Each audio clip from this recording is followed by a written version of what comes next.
Well, hospital porters, pride and dignity, stop the New World Order. Welcome to Panwo TV.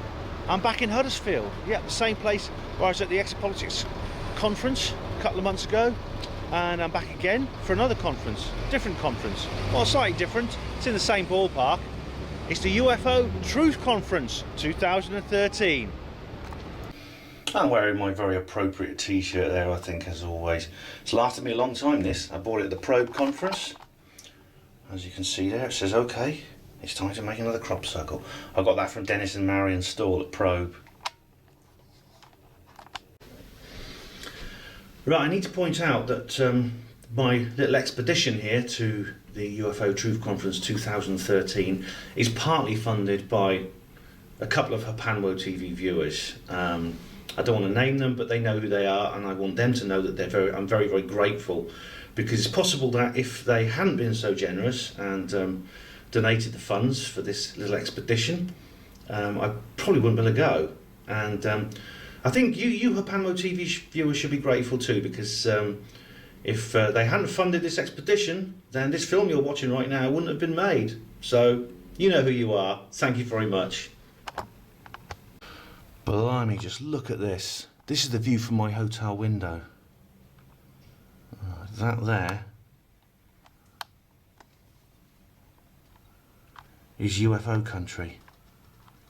If I want to do a Skywatch later, I don't even have to go out. I can just do one from here.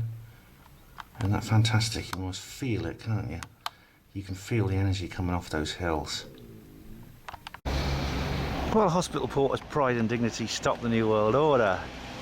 Welcome to Panwo TV, and welcome to Holmfirth. Now, you can't see much of it at the moment, just really... I've just arrived, it's coming up to 5:30, I think, and I just had a little walk around the village. These little houses here, as you can see behind me. I'm sitting on a bench. This bench has been well placed because there's a view from here over this... In the daytime, I've seen pictures of it. It must be a beautiful valley in the daytime. And you see the lights of the town there below us. Now you can see the skyline there is the hills surrounding the town, and so I got a feeling someone's watching me. I don't know why. In the background there you can see you may be able to see a higher skyline, which is the high Pennines, the mountains that basically split the north of England down the middle. And in fact, the direction I'm looking at now, which is pretty much northeast, is looking directly towards the most interesting part of this area, because where we are actually is, as I've said before, it's the location of the UFO Truth magazine conference, which is what I'm here for. But really, they couldn't have chosen a better place, because this is right on, pretty close to what they call UFO Alley. It's become known as UFO Alley, and that's because of the very high number of sightings over here. This is not like a short-term flap. This is something that's been going on for well over 40 years now, actually. Thanks to Richard D. Hall and his research, we've worked out that the most common type of craft seen in this area is the black triangle. As you know, UFOs come in all kinds of shapes and sizes, but there are certain categories you can put them in. Spheroid, the ovoid, cigar-shaped, triangular, and of course the classic saucer, and all kinds of other odd shapes and sizes. Seen a couple of lights in the sky, no structured craft. Really, the direction I'm looking now is probably the direction where I'm most likely to see something unusual, because what I'm doing tonight is I'm going to go down to the hotel in a minute and see if I can meet anyone I know there down there, because this is the evening before the conference. Probably people will start arriving soon, because some are actually staying at the venue. I'm staying in Huddersfield, as you know, but I'm having a kind of Skywatch, informal Skywatch stroke slacks and noir before I head to the hotel to meet people. And yeah, UFO Alley, as it's become known, is an area of the North Country, just sort of the western edge of the western half of the southwest part of the Pennines, West Yorkshire, that area, northeast Lancashire. More or less where we are now, or just close to it. It's an area which is very remote and rugged. There's not many people live there. There's a few small towns and villages, lots of wilderness, moorland, forest, and places like that. And the witnesses tend to be, like I say, the witnesses tend to be few and far between because of the remoteness of the area. But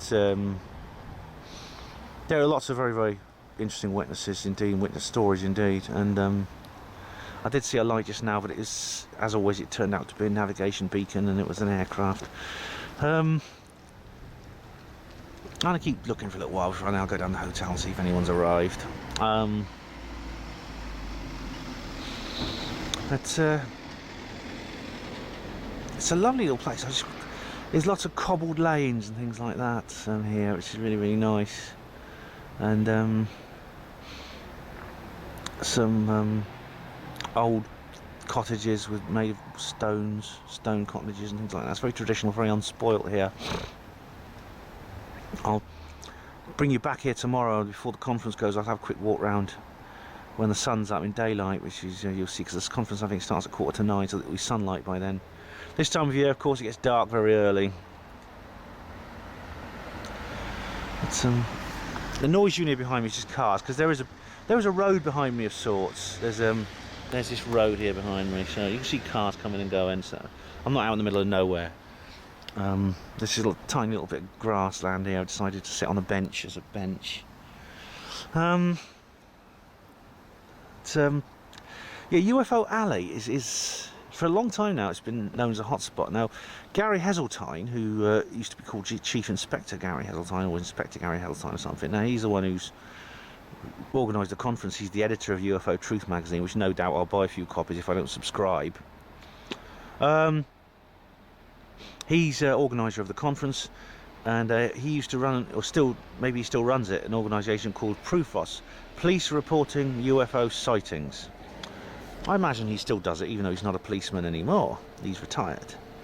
Just the same as I still run Hospital Porters Against the New World Order, even though I'm not a hospital porter anymore. So that's kind of, it's a, I retired as well, of course, so in slightly different circumstances. Now it's very interesting that I think there's some very, very famous cases here involving the police actually in UFO Alley, in that area. Let's wait till this car's gone. I don't know what he's doing. I'll tell you a bit more about the cases in a minute. But there's a van just sitting there watching me. It's black, and it's got some guys with sunglasses in the driver's seat. I'm having a joke. They've not come for me, I hope. We stop now. Anyway, UFO Ali, what on one of these, the centre of the whole thing, there's another light. What's that? It's flicker. It's flashing. It's that one there. Honestly, it's so easy to fake photos nowadays. You know, honestly, it's just not. I think if I was walking along one day and a UFO, flying saucer landed behind me, or a leading, it's going behind that hill now, or if an alien jumped out of a hedge, I wouldn't even bother trying to photograph it, because what would people say? Oh, fake.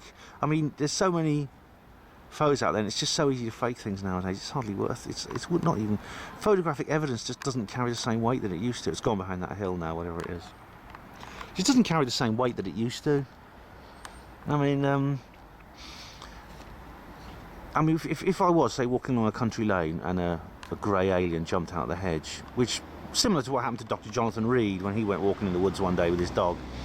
I suppose I was walking in the woods one day and this happened. I mean, what would I do? I mean, first hesitate, I'll get my camera out and try and, a mobile phone camera, try and get a photo of it. But You know, by the time, being full of, you know, it's usually people in a lot of shock. Their hands are fumbling, they're fiddling with their mobile phones, trying to activate the camera, pressing the wrong buttons to take what probably will be a very, very blurry, indistinct shot, which you'll get back, you'll put on Facebook, and the skeptics will go, fake as Jordan's tits, mate. Oh, Photoshop. And of course, unfortunately, in this day and age, they could be right. That's the problem. Anything can be faked nowadays with modern digital technology. You can even go down a high street in Nairobi and pick up a piece of software for a reasonable price that will allow you to do the same special effects that, like, Hollywood only had 20 years ago. It didn't even exist 40 years ago. It really is, and that's just a home video sort of thing. Now, I was going to say, UFO Alley, the sightings there. There's been a lot of sightings there involving police officers. Now, one of the most famous, of course, is PC Alan Godfrey, who was very famously driving along one day in 1976. Quite busy, this little lane that's behind him, wasn't it? He was driving along a road on patrol in 1976. Well, he came across something hovering above the road, a big polygonal shaped object flying above the road, and basically he doesn't remember what happened after that until he was sort of like, he was in his parked car several hundred yards down the road. He looked behind him and there was nothing there. He checked his watch. He'd been gone for 4 hours. It was almost the end of his shift. And so it was only under hypnotic regression that he remembered what happened to him, I believe, if I'm thinking about the right case. Several people, I mean, Tony Dodd, of course, was a police officer too, and he was stationed, well, he was further to the east, but he was sort of in this area, I believe, and he was out on patrol one day, as police officers do, and he bumped into another patrol car. They stopped, had a smoke, had a chat, and this thing went over, this triangular shaped object went over his head. Poor old Tony Dodd, rest in peace. Of course, he used to run the Contacts Protection Organisation as well, which is really, really... he was a good man. He helped Anne Andrews when she sort of came out as a witness. Bless him, yeah. He died, actually, just before one of the probe conferences, and his funeral was during the conference, I remember. There's been other strange events here. Now, there's a town, a lot of this activity, and the sighting by PC Alan Godfrey wasn't far from a town called Todmorden, which is a short distance from here, actually, which is right in the heart of UFO Alley. And what he experienced was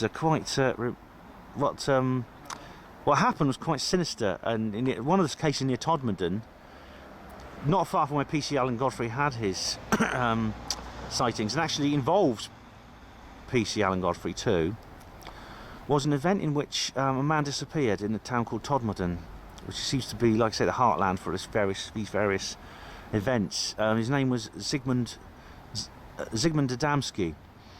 He was a Polish immigrant. He lived over here with his family. He just went off to work one day, never came back, and his family, or I think he may have just gone round the corner to the shops or something. He never came back. His family waited and waited and waited. They went out and looked for him, couldn't find him. That's what happens when people go missing. Then eventually they called the police. The police came and they checked it out.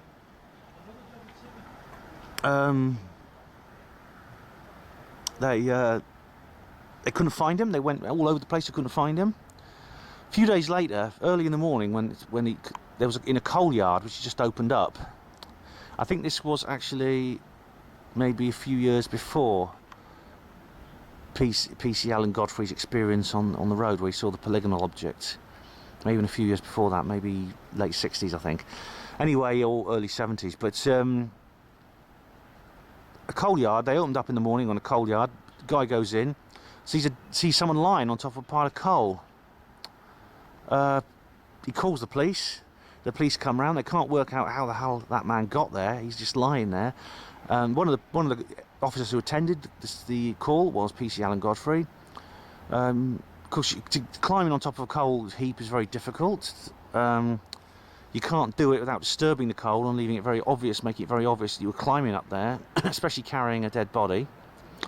Of course, once you came down, you did big black footprints everywhere, which wherever you wanted to go, coal dust, which will make it very easy for the police to follow you. By the time they actually managed to get this person with the body off the top of the coal heap, and he was identified, they realised it was Zygmunt Adamski. This was a few days after he went missing. Where had he been in the intervening few days? How did he die? And why was he left on top of a coal heap? How was he left on top of a coal heap in a locked coal yard in the middle of Todmorden, West Yorkshire? This is the question. Now, the pathology report was very, very interesting. Of course, it's very tragic and very sorry for him and his family and everything. Very, very sad. But he appeared to have had some kind of injury to the back of his neck, his nape, or just around that area. Some kind of acid burn, and it had been treated with some kind of ointment. Apart from that, there was no sign of where he'd been and what he was doing. He was fully clothed. He was.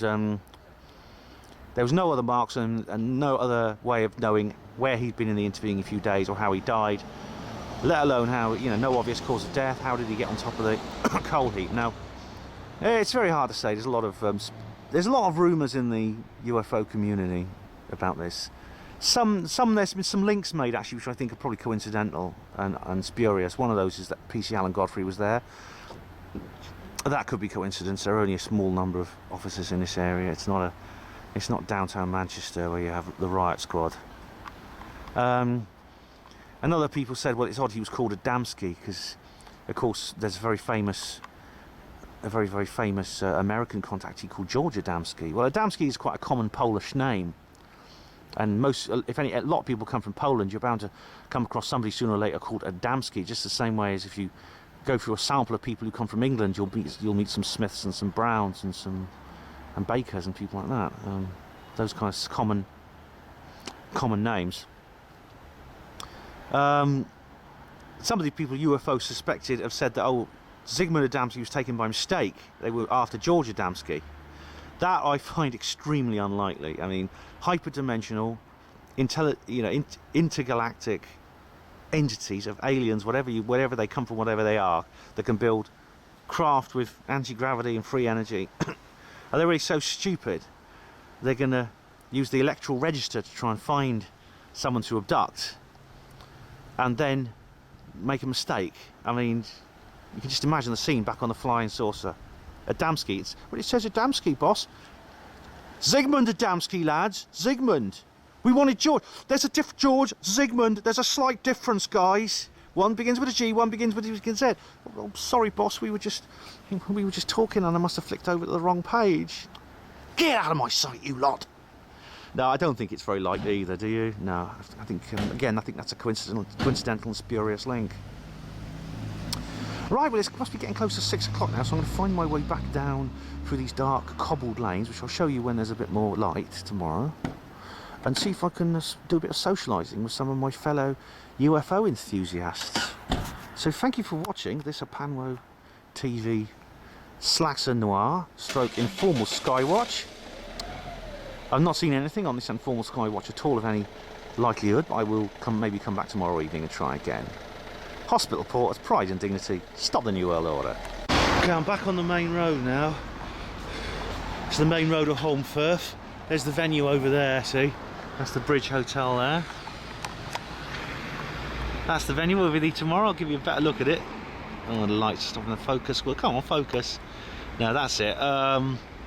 So I'll go in there and see if anyone's arrived. That's where it will be tomorrow. I'll be go and have a chat with people, go back to my hotel in Huddersfield, and then I'll just zebra crossing over here, and then sleep well and come back. Oh, get in nice and early, do a bit of filming with the light in the light.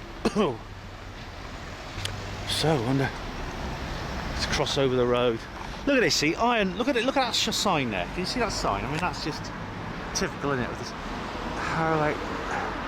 hardware. JWK Holmfirth, 2 Town Gate. Ironmongers. I mean, look at that. How many places nowadays have ironmonger shops? That's how unspoilt this place is. So I'm going to cross the road now. They've got I'll tell you what, right? In this place, thank you. Do a little experiment, all right? A zebra crossing there. Drivers even stop at zebra crossings here. I mean, how often do they do that in Oxford, eh? I mean, they just drive past them like they're not there, and you go, fucking arseholes. Excuse my language, but that's I get really annoyed with that. Oh, well. Let's wonder if anyone's arrived yet from the conference community for tomorrow. I'll tell you one thing, right? Larry Warren has not arrived yet. You can always tell, because if Larry Warren had arrived, you'd be able to hear him. Oh, I'm back in Huddersfield now. I left about 7 o'clock Holmfirth, and I'm now going to go down to the Premier Inn, see if anyone's there, because that was the general meeting place at Exapole. So hopefully, I know one guy I know is staying there, so hopefully I'll bump into him. I know I'll have to get a mobile phone. I don't want one, but it's difficult to get by. It's incredibly difficult to get by without one. I'm a bit lost, actually. This is not an easy place to find your way around. I've got a map here, same map I had before. I've used the same one. I don't want to waste paper by printing another one out, but they got the Christmas decorations up. It's a bit warmer here, actually. It's actually a bit warmer in Huddersfield than it is at Holmfirth, but I should have brought my winter coat. I forget, you know, people talk about the British climate. There's a bookshop here, but there's more than one British climate. There's several different ones, and in the hills of West Yorkshire, you know, it's a lot colder than it is in other places, and I really should have worn my winter coat. Just hope it doesn't start snowing. It was bitterly cold in Holmfirth. I forgot to tell you that. Surprisingly quiet. It's a Saturday night. It's a Friday night. Must be about 8 o'clock. Getting on for 8 o'clock now. There's some activity. There's some people around enjoying themselves. It's pretty quiet at the moment. Not many people around on this street. This, I hope, is Marketplace. If it's not, I'm lost again. I'm trying to get to the Premier Inn, which is by the university. If I hopefully bump into my friends there. If not, I'll just find a chippy somewhere and get something to eat and go to bed. But it's bloody cold, yeah. I'm looking forward to tomorrow. You know, I'm glad I went to Holmfirth. You know, I didn't actually meet anyone in the hotel. I got into the hotel and what's this road called? Ramsden Street. Right, yeah. So I turn left. That's it. I turn left. So I'm on track now. I didn't meet anyone else at the hotel. I don't mind, because I'm still glad I went to Holmfirth and got a feel of the place in the evening, because it has that kind of UFO feel to it. So I'm quite glad I went, and you get an idea. I spoke to the bar staff. The barman hadn't heard of any UFOs, even though he lives. You could tell by his accent he's local. He hadn't heard of any UFOs, so I said it's a big local thing, you know. I talked about UFO Alley and stuff like that, and he said, nah, I haven't heard anything about that myself. So there was a couple of other people I could have asked and I didn't, but find out more tomorrow. Okay, now if I'm on my right track, this should be called, doesn't have a name. The Piazza Centre, that's called. Now, one of the reasons what drew me here is there's a lot of focus on this area at the moment, thanks to Richard D. Hall. Now, Richard, bless him, he's been off the scene a bit lately because of his health problems and stuff. But he was booked to speak here, and of course he's not now, as I explained earlier, which is a shame. But he might turn up, you never know. Hopefully get to speak to him, he might turn up. But there's a lot going on at the moment, because just before he sort of got sick, Richard did an awful lot. He he investigated UFO Alley because he theorised that there were UFO bases under the Pennines.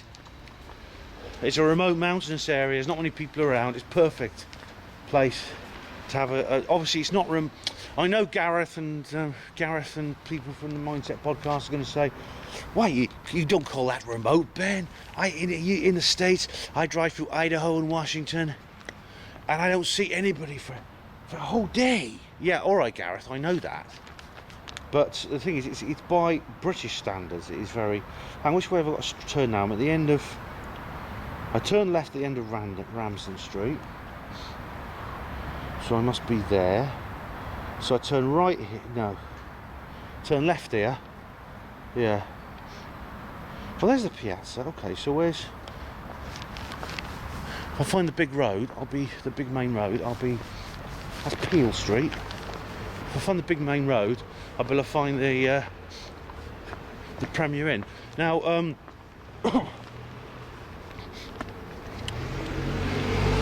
if that's a dual carriageway, then I'm on the right track. Now, it's a remote area. Richard said there's several witnesses have seen triangular-shaped UFOs rising out of the reservoirs, because there's a lot of big reservoirs there. And he did a big survey working out exactly where they're likely to be based on how inaccessible and far away from civilization they are. And he narrowed it down because there was a few reservoirs up there that have roads near them which wouldn't be suitable. You need really a place. It's a dual carriageway. Yep, I'm on the right track. You need like somewhere which is way out, not just a long way from civilization, but out of sight of towns and villages and things like that. And he narrowed it down to a few reservoirs. So he planted hunters' cameras there. I mean, if you go to richplanet.net, look at, he has a whole video where he explains how he's going to put these cameras up to see automatic cameras which you can leave for a couple of weeks. They've got a long life battery and they record things automatically. Now the first time he did it, all he got was a few sheep, which is not really interest to anyone except a Welsh boy like me, of course. Second time he did it, the camera went missing. Someone nicked it. Why? They're not easy to find, they're well camouflaged. Now where am I now? Just one moment. Got to turn right. No, left. I'm like John Cleese in that move, aren't I? Right, no left, no right. Right. Yeah. Was it clockwise? That was it. Great movie. Oh, this road's busy. You may not be able to hear me. I'll have to come back when it's quieter. Okay, I'm in university land now. Look, University of Huddersfield, that's good. We're on the right track now. I know where I am now. This is where we went for Exopol, if you remember, from a few months ago, when the weather was a lot warmer. Hell of a lot warmer.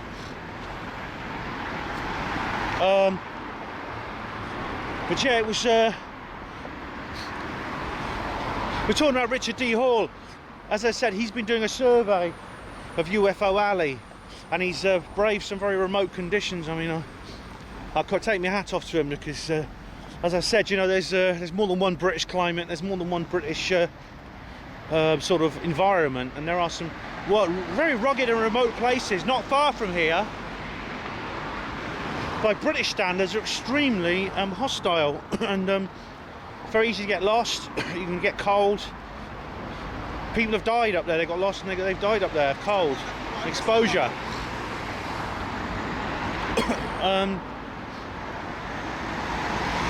But Richard went and he put these cameras out around the reservoir, and like I said, the first time he didn't get anything. Second time the camera got nicked. Question is, I mean, these cameras are camouflaged, they're hunting cameras. He takes them to some of the most remote places in this country. He leaves them in places where they can't be seen very well. He doesn't tell anyone where they are. Who nicked them and why? Well, I can guess. I got some ideas of why, but who nicked them? That's the question. And someone who, maybe the cameras captured something that someone doesn't want anyone to see. It's the University Sports Hall. Remember this?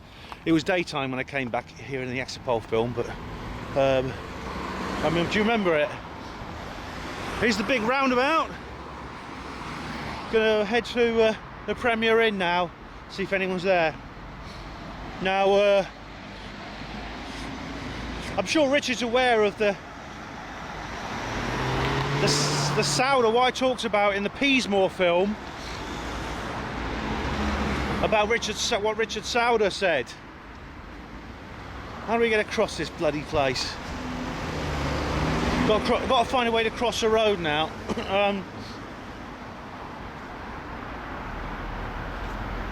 Oh, we're nearly there, I think. Richard Sauder was talking about underground bases and tunnels. I showed you the book. He says about the signs to look for, which I spoke about in my Peasmore film. Those signs are things like a building with a larger car park than it should have. Ventilation, objects that look like ventilation ducts to bring air into the underground base and to remove waste gases and excess air. And also to get the heat out of the underground base. I explained in the Peasmore film how heat is a big problem for deep underground military bases. I'm going to cross this road now. But there's another one I should have mentioned. I didn't have this conversation before I made the Peasmore film, but I spoke to someone who was talking about deep underground military bases, and they were saying that there's other signs to look for. And he says, when it comes to heat extraction, not all DUMs, these deep underground military bases, not all DUMs are air-cooled. Some of them are water-cooled. And I said, what do you mean? Well, they use water from rivers, lakes, and reservoirs. What that means is that there's a heat sink. They have some kind of device for extracting heat from the base. They get heat out of the base. And one minute, I'll concentrate while I cross this road. I'll come over. They take heat from the base, and they take it, and it's basically they pump water from a cold water source. Hello, sir. Do you know if there's a sports centre near here? Yeah, it was the University Sports Hall. Yeah, it's not the University Sports Hall. I've been there. They said it's just across here next to Sainsbury's. I'm afraid I'm a stranger here myself. Yeah, sorry. Good luck. Hope you find it. As I said, there was someone's asking me directions. I mean, talk about the blind leading the blind. There was what they do is these water-cooled bases. The water from rivers and lakes and reservoirs is pumped into the base through a radiator system to keep the base cool. Rather, the same way I said radiator, it's like a radiator on the car. It's exactly the same. Premier Inn, I think, is that it? Yeah, we're there. There's the Premier Inn logo.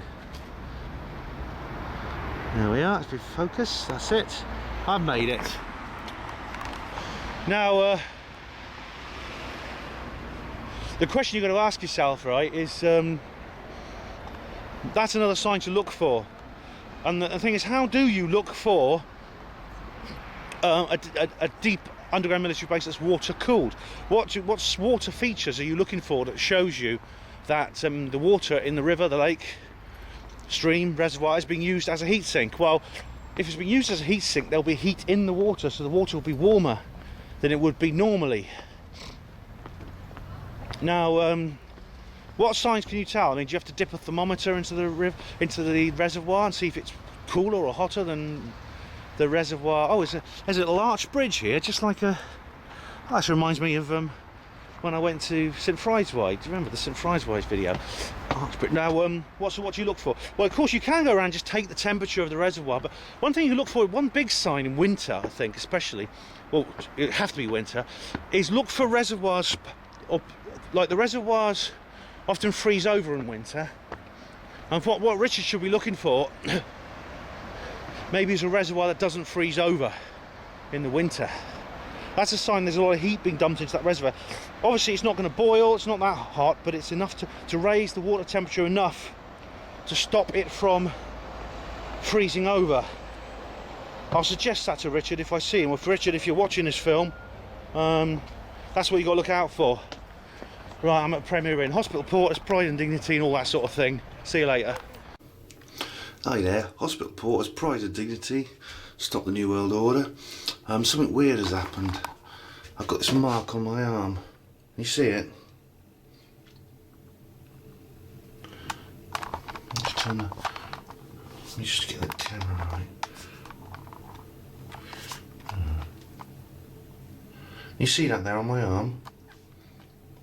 I think that was there last night. I think it was there before I went to bed. What is that? Is it an alien's head? That's the question. Or does it just look like that? It looks a bit like the head of a grey alien, but I can't be sure. I'll have to see if it's still there later. I think it's just a random blotch. As you move it out, it looks a bit more. The more further you get out, the more it looks like an alien. Strange, isn't it? Anyway, I'll keep you posted with that. Okay. See if it comes or goes or changes. See you later. Well, I'm doing a kind of Skywatch out the window now because it's about 4 in the morning now. I can't sleep. I woke up about half an hour ago. Can't get back to sleep. So I'm not going to waste time lying around counting sheep. Whatever other people do to make themselves go back to sleep. I'm doing a Skywatch now. That is the direction of those hills I showed you earlier. Can't see anything there. Unless they've already been here and left that alien mark on my arm. But actually, I think it was there before I went to bed. Funny thing, strange thing. I mean, it's. I don't know what caused it. I didn't hit myself there or anything like that. I don't know what. It could just be just a blotch. It just appeared. It suddenly looks very vaguely alien-like. The thing is, there's so many lights here. This is because it's in the middle of Huddersfield. There's so many lights. You want to go skywatching. I said earlier, I don't need to go out to go skywatching. I just do it from here, but of course I can't. I was wrong about that. You do need to get up onto those hills. Get a good look at what's going on. I'm actually facing northwest here, so I'm facing in the direction for UFO Alley. So I just thought I'd have a look and see if anything happens to appear when I'm here with the camera. Of course, just even with all these bright lights, I mean, something could appear and be seen above the bright lights. Oh, there's some cars down there now. This is what Roald Dahl calls the witching hour. So this is the time, the ideal time for strange things to happen. That little sort of like hiatus between when the very late stop outs have gone to bed and the very early birds have yet to get up. It's probably between about 2 and half 4 in the morning. Maybe 3 and half past 2 to half past 4 kind of thing, depending on where you are.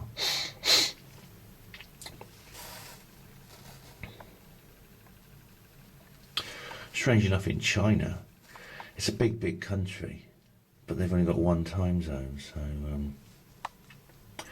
what people do is it's set on sort of like Beijing in the east, the capital. That's the sort of normal time that we recognise as sensible time today. If you go to the far west of the country, people just have got used to sort of dawn is usually 2 or 3 in the morning, and people have their lunch at 9 a.m. and then by 3 p.m. they're having their dinner. You know, bed by sort of like 7 p.m. That's sort of like midnight. Interesting little facts and figures I pick up, isn't it? I'm a bit of a trivia hound. I can't see another human face. There was someone in Costa a minute ago down there. Cleaners, I presume. There's no one there now. They may have finished. There was someone in Costa.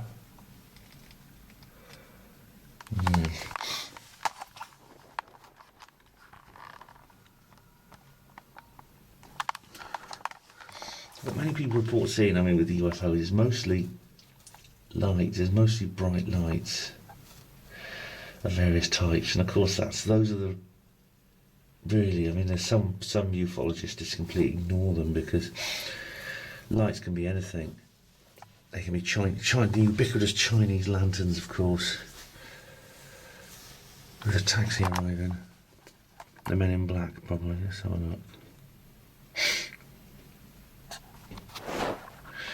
Yeah, Chinese lanterns can be anything. Chinese lanterns can be... Sorry, there's lights can be... Chinese lanterns. Before I reckon that Chinese lanterns account for 80% of reported UFO sightings anyway. Although, I do wonder if that's going down now. I'm sure when the first aeroplanes used to fly, everyone used to stop and stare at them.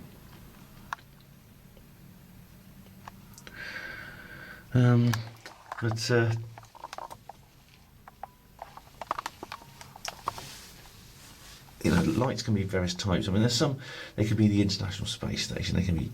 I mean, I was taken in by Chinese lanterns once. In fact, I've got a movie on there where you can actually bloody see the bastards flying over. And I was taken in by them only once. I'm not going to be taken in again. And there's that rather strange event that happened at Bilderberg when I was with Jackie Noyes. Do you remember my Bilderberg movie? It's not actually on my channel because I didn't actually film it on my camera. I was too busy staring at them. Jackie got her camera out, bless her, and she has to go to the channel Jam Noise 72. You're probably familiar with if you watch my videos because she makes similar videos to mine.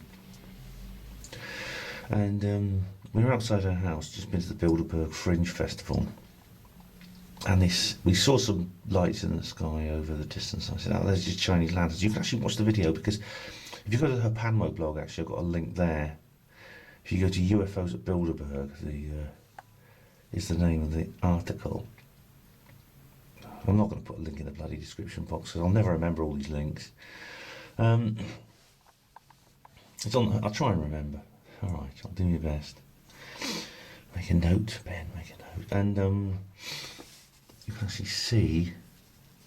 Well, I see these lights appear, and I think there's the Chinese lanterns. I thought they were Chinese lanterns at first, and this other light appears in the sky, and I thought, well, that's just the International Space Station going over. But then suddenly a whole load more lights appears. We get a whole load more lights on the horizon, a whole series more moving lights. They look like Chinese lanterns, and there's then suddenly 3 or 4 more lights suddenly appear in the sky at the zenith, near the zenith. And so what we have, that's very, very strange because it's a very, very unusual sighting. You have objects which on their own would not be significant sightings, would be easily explicable, but put them all together and it seems less and less likely that they are coincidental sightings. It's very odd. I mean, it's very odd because they sort of, if you watch the video, you'll see they sort of come together and converge, and then one of them stops directly overhead. It's impossible to tell how high up they are, but they're just points of light. But you'll see if you watch the video later on, I go straight in, we go switch on Jackie's computer in the house and go to the International Space Station tracker. It's isstracker.com. And I thought it was the ISS, and but I have a look and I find out the ISS is miles away. It's thousands of miles away. So it wasn't the ISS. As I said, there must have been at least 4 of these lights, maybe 5. So that's what most people see, and maybe a lot of UFO flaps are caused by, well, not caused by, but they're enhanced by people being aware of UFOs in the area and then watching the skies more carefully, and because they're inexperienced observers, they see all kinds of, they see aircraft lights and things like that and think, oh, it's one of those UFOs.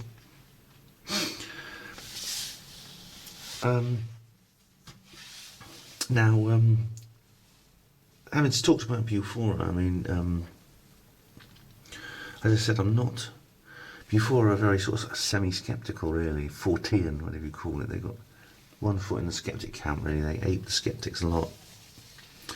And when I went to their conference last year, a large amount of what was talked about was simply, what I said was that they're trying to move forward, looking over their shoulder, was about the things I've just talked about, and then how, you know, these are things to watch out for. Heather Gilroy did a long talk about that. Jenny Randall's even written a bloody book about it. UFOs that never were. And I think to myself, all right, yeah, it's important to be aware of mistakes you make. But to write an entire book about IFOs, false IFOs are identified flying objects, which is cases that are explained in non-ET terms. I'd like to write a book about that.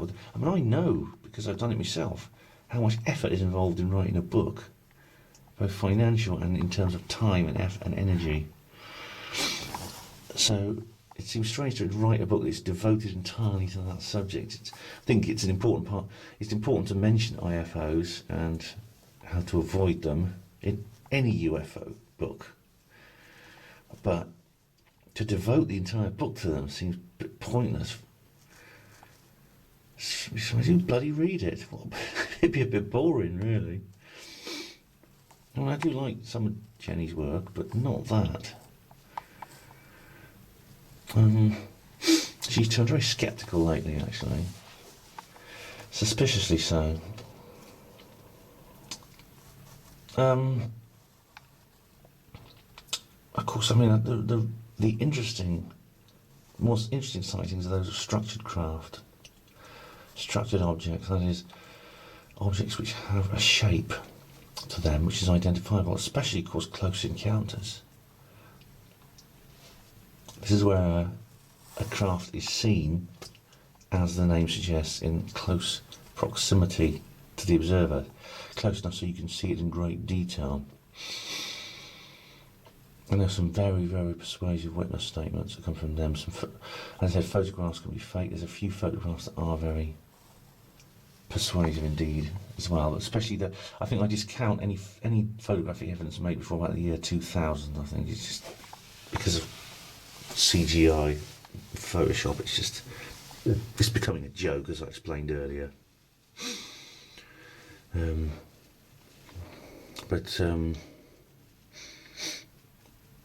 There's some very, very good old photographs of UFO photographs, definitely. And close encounters, as you know, J. Allen Hynek devised the term, and it's called the Hynek scale, close encounters. The close encounter of the first kind is where as I said, it's a close encounter with an object in the air or anywhere where you simply have a very good witness statement, maybe a photograph. Close encounters the second time is where there's physical evidence that can be gathered. For instance, the craft lands on the ground, it leaves behind something like observable radiation level above the background, or marks on the ground, like maybe like in the case of the Lonnie Zamora sighting, there were these pot marks on the ground. Close Encounter of the Third Kind, which of course is that classic definitive movie by Steven Spielberg in 1977, which J. Allen Hynek was a consultant to, and he even appears in it as a cameo, as a brief cameo scene, which I can spot because I know what the guy looks like. And those are that's, and in the closing encounter of the third kind, as it happened in the movie, you actually get to see the occupants. You get to see biological entities that come from inside the object. I think I use words like spaceship, spacecraft, aliens. I mean, these words are used very loosely because we don't know what they are. We don't know that UFOs are objects that come from other planets and fly here all the way through space. We don't. That's very much an assumption, actually. There's some evidence in some cases say that's the case, but most cases we don't know what that. There may be more than one thing. There may be several different phenomena, actually. They may be interdimensional. I think there's more evidence to support the interdimensional hypothesis, because there's similarities to other sort of paranormal phenomena as identified by John Keel. But, that's the third kind. Close Encounters of the Third Kind. That movie, and also what it describes, is what it identifies. Now, I've never had any kind of close encounter. I've seen many things in the sky I can't identify, probably a dozen or so, and since I've sort of like become more interested in the phenomenon, I've looked into it. I do watch the skies, as I'm doing now. There's probably a dozen things I've seen which I don't really know what they are. There's probably three which stand out, actually. There's three which constitute really those which defy explanation. Now, one of those is my sighting in Oxford, which I talk about. This took place at Bewland Road in Oxford, where I saw a white spherical craft. Again, I have made a film and I've written an article about that. I also saw a strange moving light when I was with Tony Topping on the beach in Probe in 2007.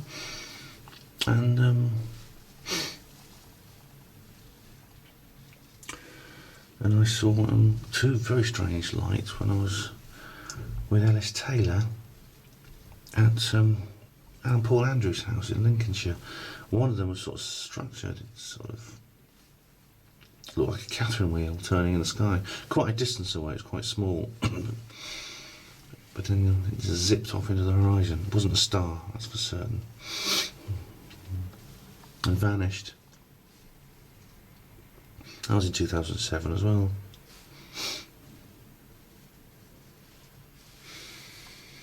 What's the time? Is it worth going? What's the time? See, what's the time? One moment. 4:26. Don't know, it's worth trying to get back to sleep now. Seems a bit pointless, actually.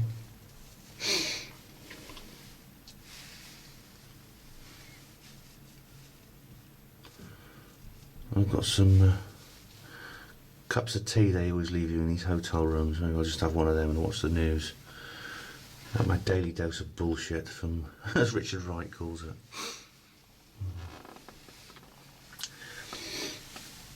Now, the thing about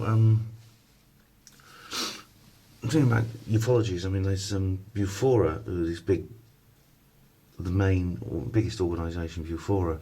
It's what you always get if you put in UFOs Great Britain or UFOs Britain or UFOs United Kingdom, but into Google.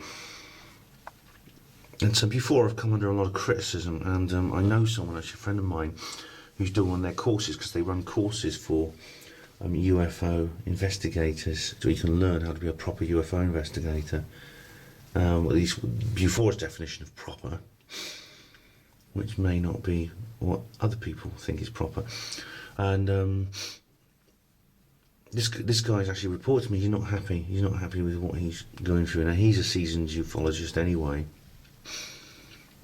and he's done the course, and he said that Bufora are too sceptical, and that he felt that in the course of when he was doing the course that he was being encouraged to debunk cases he thought didn't deserve to be debunked.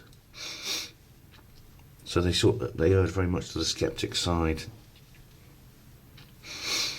And the course is very similar to the ASAP, Seriously Strange course, with ASAP trains paranormal investigators, and a sort of an affiliation, I think, between Bufora and ASAP. They're both Fortean, which is sort of that demi-monde between We the Believe of Believers, spelled B-U-H-L-E-E-V-A, the believer side, and the skeptic side, with a skeptic with a K, sort of. Bufora and ASAP occupy this no man's land between them, known as the Fortean.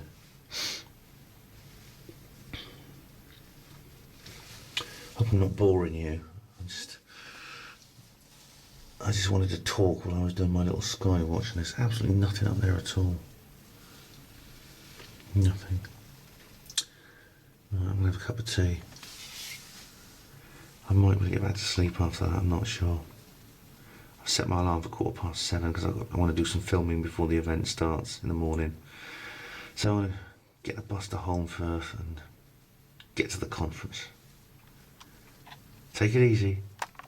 Oh, let's see what we got then. Let's have a look. I hope it's something interesting. Has the world ended during the night?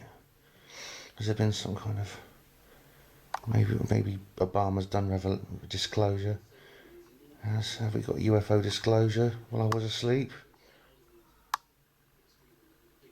BBC... Oh no, it's... What the fuck's this?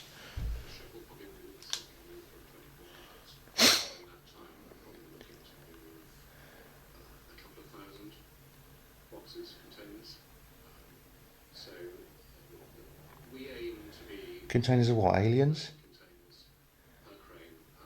Frozen aliens from Area 51?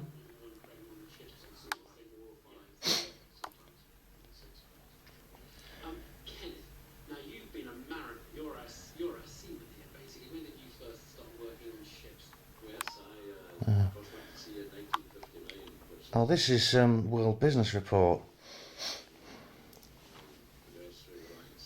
Oh my god, boring. World Business Report. Oh, it's not. The only thing worth watching about World Business Report is when they had Tanya Beckett on there. Oh, Tanya Beckett. Ooh, I better switch the camera off. Well, hospital porters, pride and dignity. Stop the New World Order. I'm walking to the bus station now to get the bus to Holmfirth. It's about 7:45 in the morning. I didn't get any more sleep after I woke up, so I just sort of dozed a bit. I watched the news, and there's only...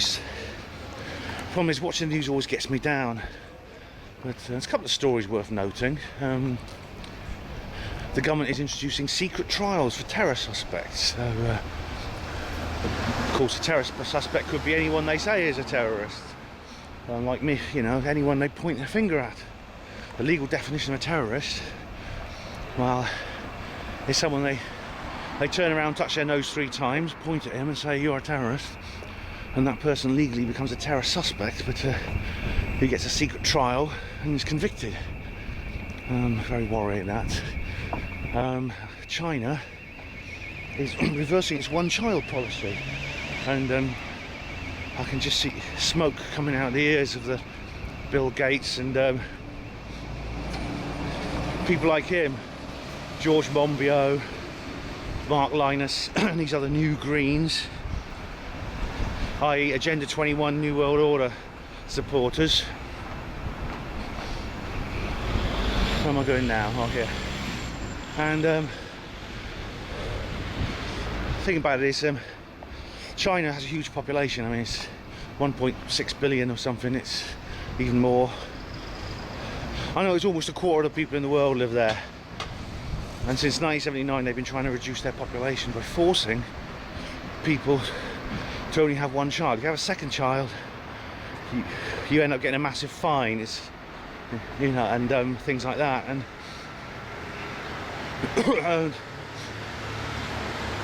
people have been actually killing their babies, especially female babies, because the rules are different for boys and girls. So millions of baby girls have just been killed at birth or terminated in late pregnancy, which is just not done today, and they're reversing that policy now. And there's a very brave man in America who's interviewed on the news saying that he's really, really pleased this is happening. He's been campaigning for ages, and the newsreader said, well, don't you think, what about population and rising population and the fact that economic growth and they all get consuming more electricity now? And he says, I don't think the ends justifies the means. So up yours, Bill Gates, good for him. Of course the world's not overpopulated. I've talked about this before. It's all a big myth designed to create the New World Order. Policies that lead to the New World Order. Third interesting bit of news. In the Black Country, which is for those of you watching this who are not in Britain, the Black Country is an area of the sort of West Midlands, Warwickshire sort of way, I think, which is includes Walsall and areas around there, just west of Birmingham. It's called the Black Country. It's got a very unusual dialect there. They speak an unusual dialect. They're very proud of their language. They call it the Black Country language. It's been banned from schools. Now, I feel particularly bad about this, maybe because I'm Welsh, and our own language was banned for many, many years from schools. Many of us, like me, didn't actually speak it at home. I had to learn it myself because my father never spoke it, because his family had been brought up not to speak it. And you're finding that languages are dying out. There's a film called The Last Speaker, which is really, really sad, because there's some languages in the world that have only one speaker left and they can't be talked in. It's really, really sad, because there's 4,000 languages in the world, but 99% of people, it's noisy here, 99% of people only speak the top 100, and they're dying off every day. And you just have to go back to the 1800s, there were 20,000 languages in the world, so 3/4 of the languages in the world have died out in the last 200 years. And Welsh, my own language, Welsh, my ancestral language that is, came close to being wiped out several times. Luckily it's not, it's thriving today. But,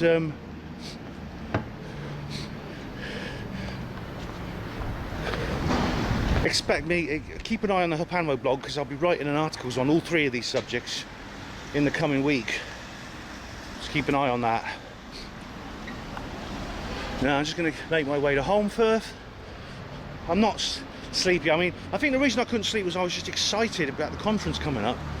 And what happened later on is I might start feeling drowsy. Although I got a good 4 hours sleep. I used to get less than that when I was a porter. I used to cope all right. And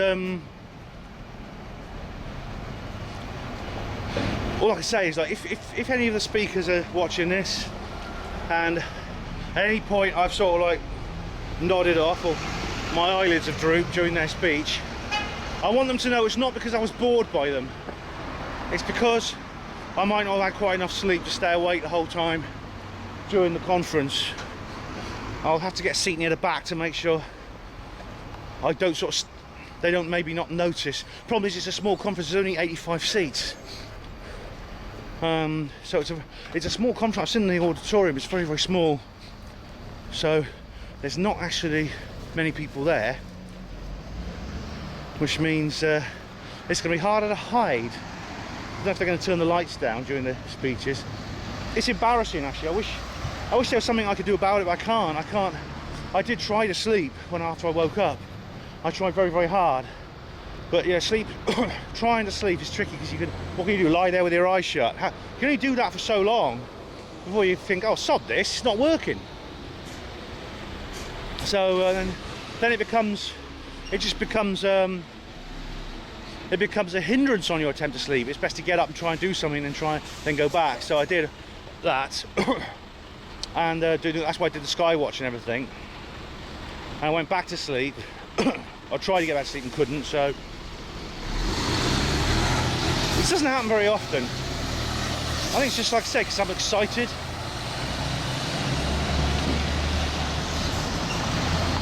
You know, I've been waiting for this for a long time. and it's something I've been looking forward to. So like I say, I don't get to many of these conferences now. I've only got to this one because somebody was nice enough to help me pay for it, and I borrowed money from my brother to go to Exopol and Probe, so I have to pay that back before I go to any more. So these are special occasions in my life. I'm unashamedly excited when these things happen.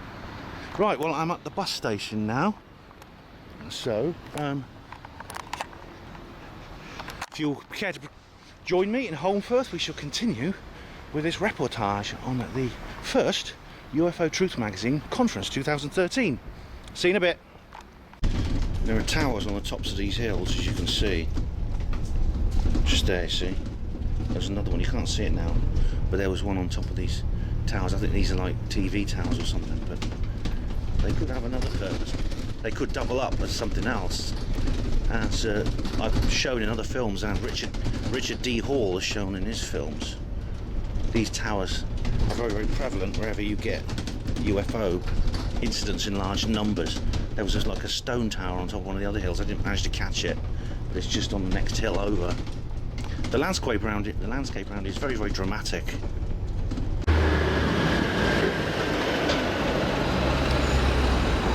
And here we are in Holmfirth. There's the venue. It's early though. I've got more than an hour to wait for the doors open. I've forgotten his name now, but he's I know him. I just can't remember his name. Keep forgetting people's names. This is Holmfirth in daylight, and I tell you, it's a lovely, charming place. And this is the way I went yesterday, but it was all dark. There's a church here, Holy Trinity Church, Holmfirth. You go along here. There's these steps everywhere because everything's so steep. Look at this. These stairs. These flight of steps. It's very long. It reminds me of The Exorcist. That film. And come on. And these are so old. Look at this. Everything's so old. It's like stepping back in time going up here. Apart from the modern building there. Look at this. It's like cobbled streets. This is really ancient. I came up this yesterday in the daytime, and it's different in the daytime. But that's the. You see how unspoilt it all is.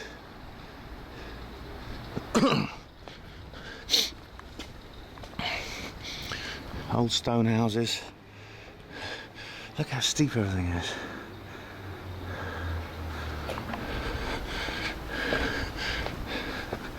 Isn't that lovely there?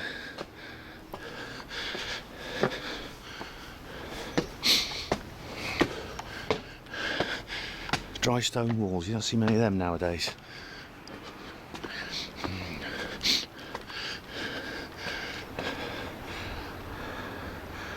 I tell you, of all the... Look at that, that's such a view from here, such a view. You go higher, and that... If I can, I'll get up to the place where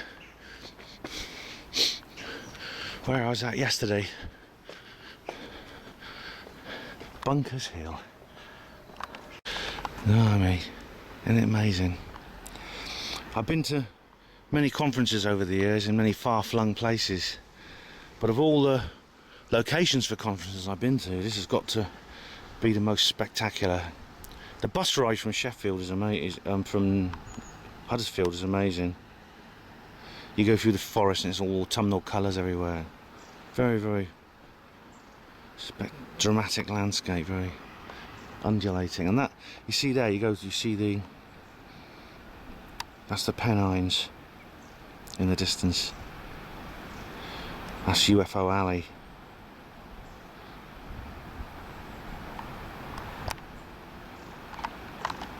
Whoa, look at this. Just look at how steep this road is. I don't think you can see it. It's really, really steep. I'm going to go up it now. But it's like, it's incredibly. They really should have steps cut into it. I mean, it's like, It's even steeper than those steep streets in Brighton I was talking about, if I mentioned them when I went to do the Stargate Brighton video. I don't think you can see on the video about how steep, you know, I don't think you see on the video how steep it is. It's like,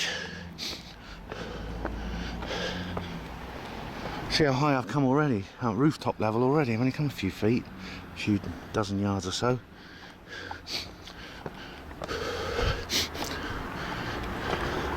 You get these stone everywhere, old stone walls. I've never seen anywhere like this place. Look at these paving stones on my feet, it's like another world. A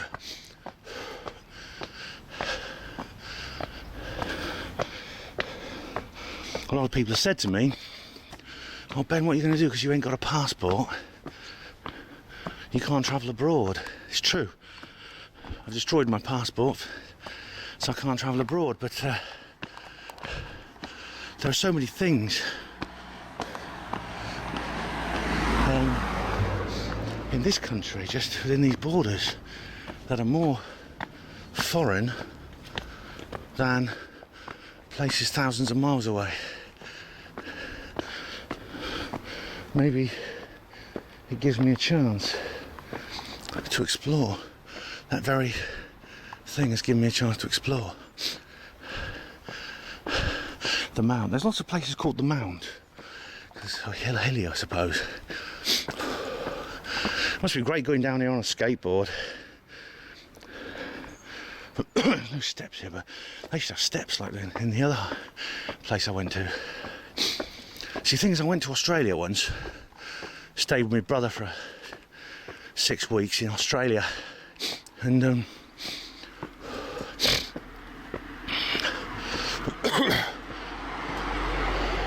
that was amazingly similar to Britain.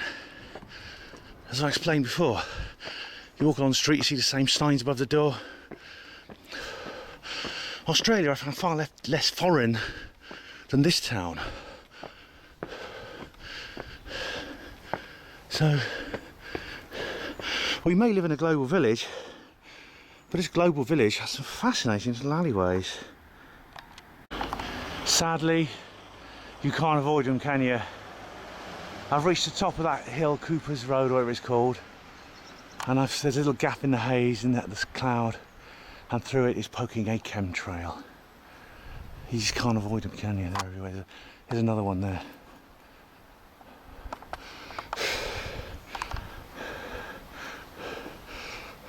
Cooper Lane, I'm at the top of it now. I've put a slight dampener on things, but not much. I'm nearly at the top of the hill. I'm going to get to the summit. I feel like Hillary on Everest. It has to be. It can't keep going on up forever. There we are, another view over the valley. And there's Holmfirth from the other side now.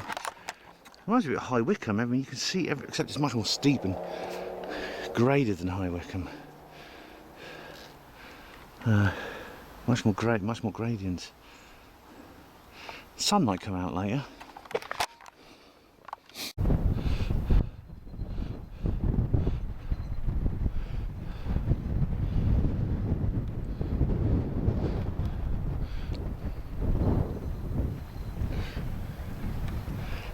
This is as high as I can go on this hill, I think. I'm on the crest of the hill now.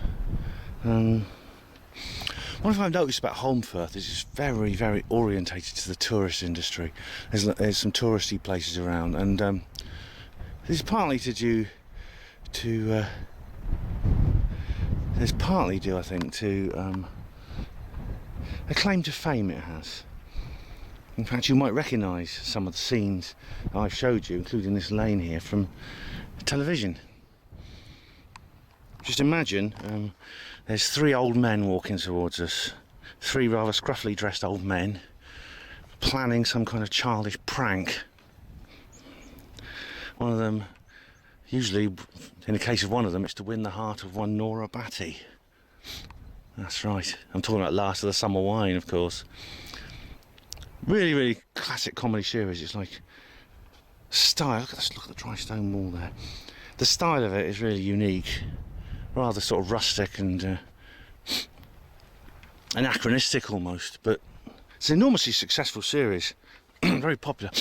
It's one of the BBC's biggest exports actually. It's very well loved around the world. In fact, when it was showing, it stopped, it's ended now, mostly because the age of the cast, the cast were very elderly, and unfortunately they obviously had to change cast a few times because they used to shuffle off this mortal coil, and as a result the series didn't really survive that long, but it ran for many years, and strange really, because people everyone I knew used to sort of say, oh, I can't stand that, it's really horrible, you've got to be really old to like that, you've got to be an old fogey. They used to laugh at you if you enjoyed Last of Summer Wine. Yeah. So then this age paradigm that I've talked about before, you're a bit old, a bit young to enjoy that, aren't you? Things like that. But I loved it.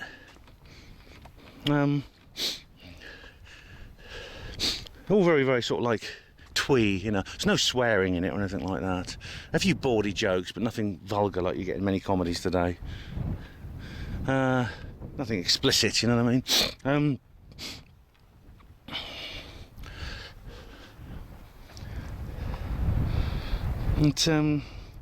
Yeah, when it was showing, this town used to be full of Japanese tourists who wanted to come and see the place where Last of the Summer Wine was filmed. Oh yes, we like this place. Konnichiwa, look at that. Bloody wind turbines, bat killers. They're everywhere, aren't they? Monbiot's monsters, I call them. There's a little small one there. Useless, obsolete pieces of crap. Distract from the real issue. That's the tower, I think, that's on near Huddersfield that I tried to show you before. It's like it's not a mast, it's not a mobile phone mast, it's like a tower of some kind. Come on, focus.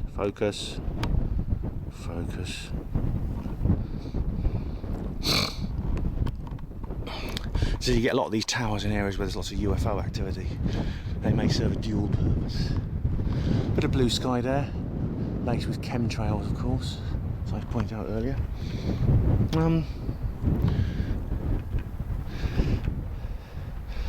Oh man, I'm glad I came here, I really am. Such a charming little country lane this is. And I keep walking on a bit more, then I'm going to have to go back because time's getting on. Don't want, if I happen to get lost again, I'll need to find my way out. Fingers crossed I won't. Right, from this lovely charming lane in West Yorkshire. See you in a bit. Have a look around here. This is our auditorium. Alan, fella. How you doing? Oh, hello mate, look who it is. Just how are you, Chris? You alright? Nice to see you. Nice to see you. Oh, Still getting fed well, sir. Oh, I am, yeah. Chris from Probe, you all know Chris from Probe, don't you? I'm just filming for Albanmo TV. How are you? I've been hiding down in the corner there. Yeah. Now this is an amazing place. Oh, it's beautiful, isn't it? I mean, this is like. I think you can even see the Yeah, it's like see, this is one of the most. I was saying earlier on that this is the strangest. This is the most spectacular location I've ever been to a conference in.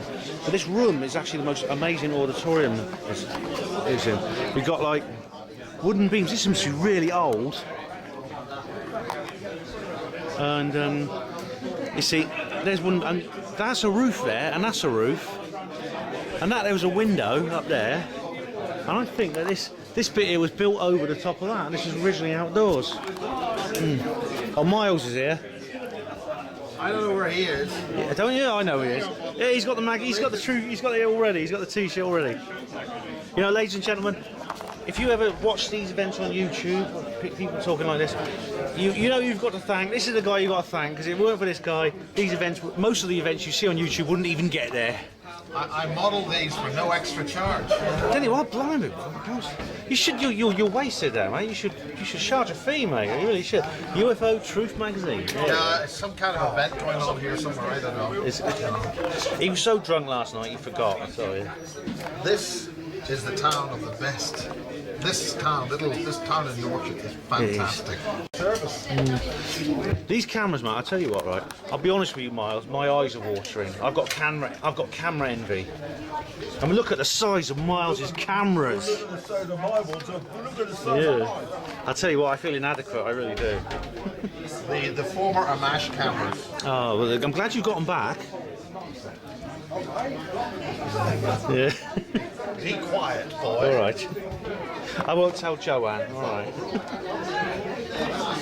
Have a look at all this. But Timothy, this is Timothy Good, and he has just got a special UFO Truth Magazine Lifetime Achievement Award. There he is, that's Timothy. I've just seen him speak. And he's amazing, that guy, he really is. As I was saying.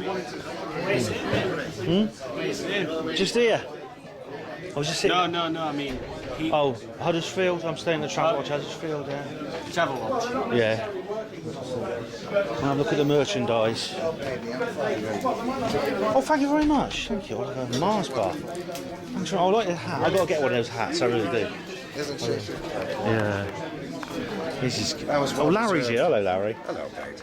You know, you all know Larry, don't you? Yeah. We met before. I really liked your speech, mate. I really did. It was relaxed. I enjoyed being relaxed, you know, because nowadays I'm relaxed. Yeah. That or a heart attack, and I don't want one of those.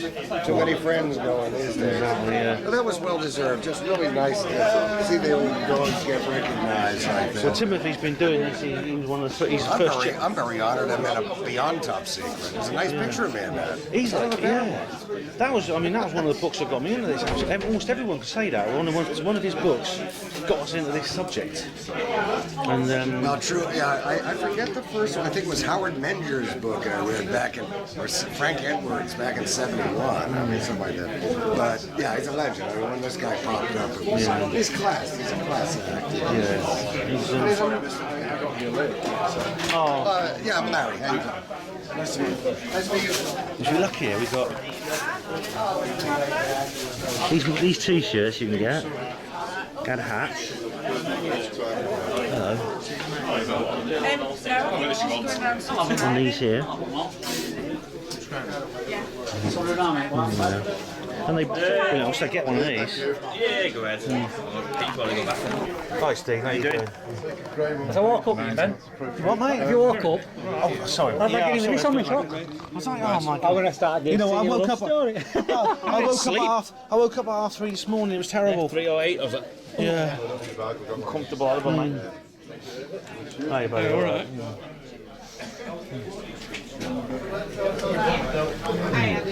Sold it.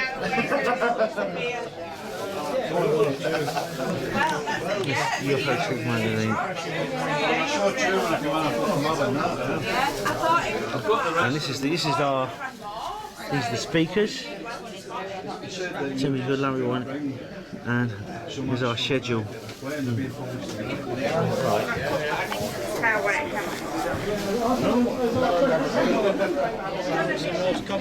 And you see how close we are to this lovely little town here. The old Bridge Hotel there.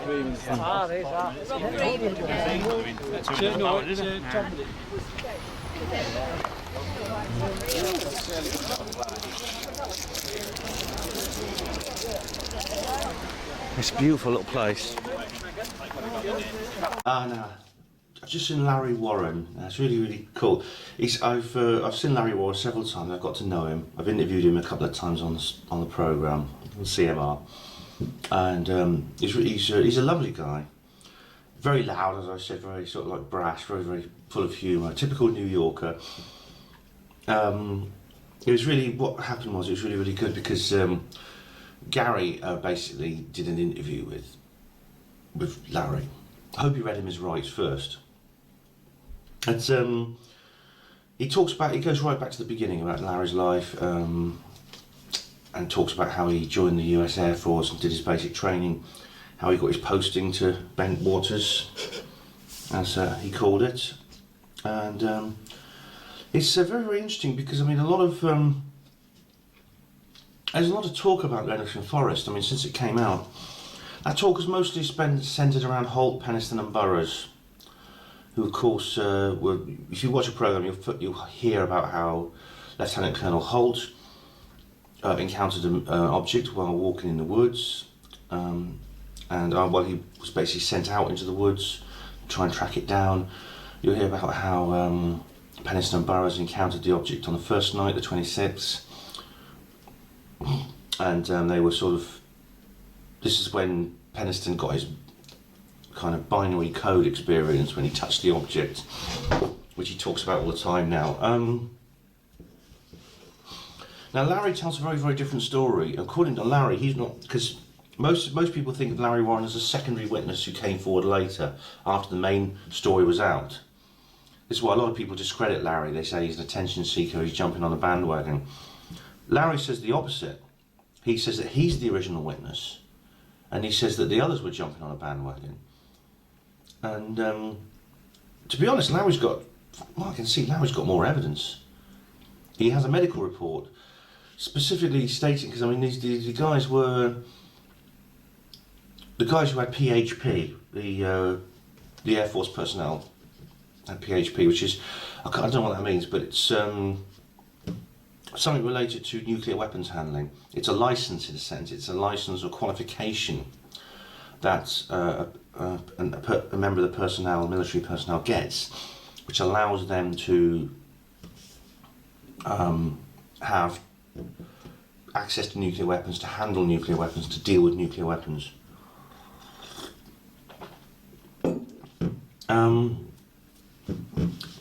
None of the individuals, Penniston, Burroughs, Holt, none of them lost their PHP. As I explained in the 30th anniversary film I made about Rendlesham Forest when I went off to Woodbridge and went to that conference. So you have to excuse if I sound a bit funny, sorry. I've got a bit of a strange condition. I get it from time to time. My lips become inflamed and very sore, very dry. I don't know why that is, but I've got it again. I'm having trouble speaking.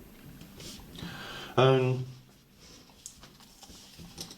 what happened was Larry has the evidence. Larry has is a medical report. He not only believes that he had experienced some ill effects from being in the vicinity of this object that landed in Capel Green, on Capel Green. Just to summarise, Larry was sent into the woods along with Adrian Bastinza and several other of his colleagues to put light hauls into the woods. These big portable floodlights basically. And then when he got to Capel Green, he saw an object on the ground in the field with several beings around it, several small, about 3 feet high, I think he described them as. And it was all luminous, and there were several military officers around it trying to communicate with these beings. Now Larry had some ill effects from that. Not only that, he was debriefed, quote unquote, after the event in a way which was extremely violent, extremely brutal. He was exposed to drugs, he was exposed to radiation, he was exposed to all kinds of mind control. And, it's what Gary Hazeltine, who was a police officer, police detective, he says, what makes Larry's story credible is it's the first report, because what Larry did was he phoned his mum. Like he was only 19, he was barely out of school, he was obviously still very much, at that age most people are very much under the wings of their parents. And he phoned his mum and he reported to his mum, and this I think is the this is the thing that makes his story credible from Gary's point of view as a police detective. And that Larry was the one who first spoke out in 1982 about it. Now, there's an awful lot of other things. You see, Larry says here,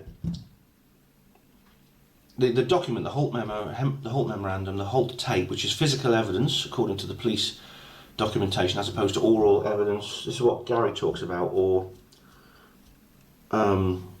documentary evidence. This turned up after Larry spoke out.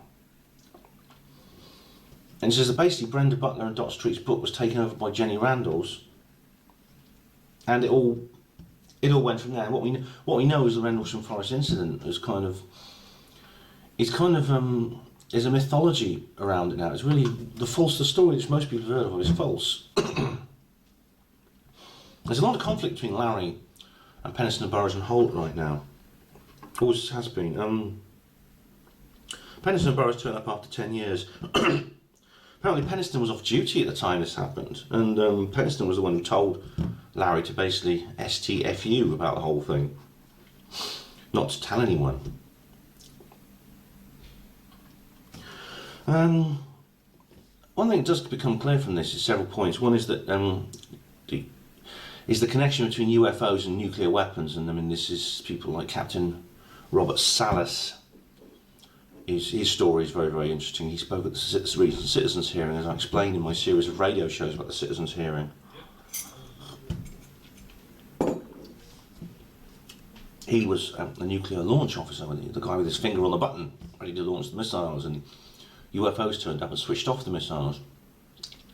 Apparently, around the same time, this was in 1967, apparently around the same time, a similar facility in Russia, some UFOs turned up and did exactly the opposite. They were about to launch the missiles, and everyone was panicking, trying to shut them down. Eventually they succeeded, but UFOs do have an affinity with nuclear facilities. I mean, you may have seen my own video about my UFO photograph that I took, where I took a photograph where you can actually see a saucer-shaped object, slightly at a distance, but the shape is fairly distinct, which I took. And I took it near a nuclear facility, the Trident base at Gairloch in Scotland. There are numerous other examples of this, of aliens and UFOs turning up at places where there's nuclear facilities.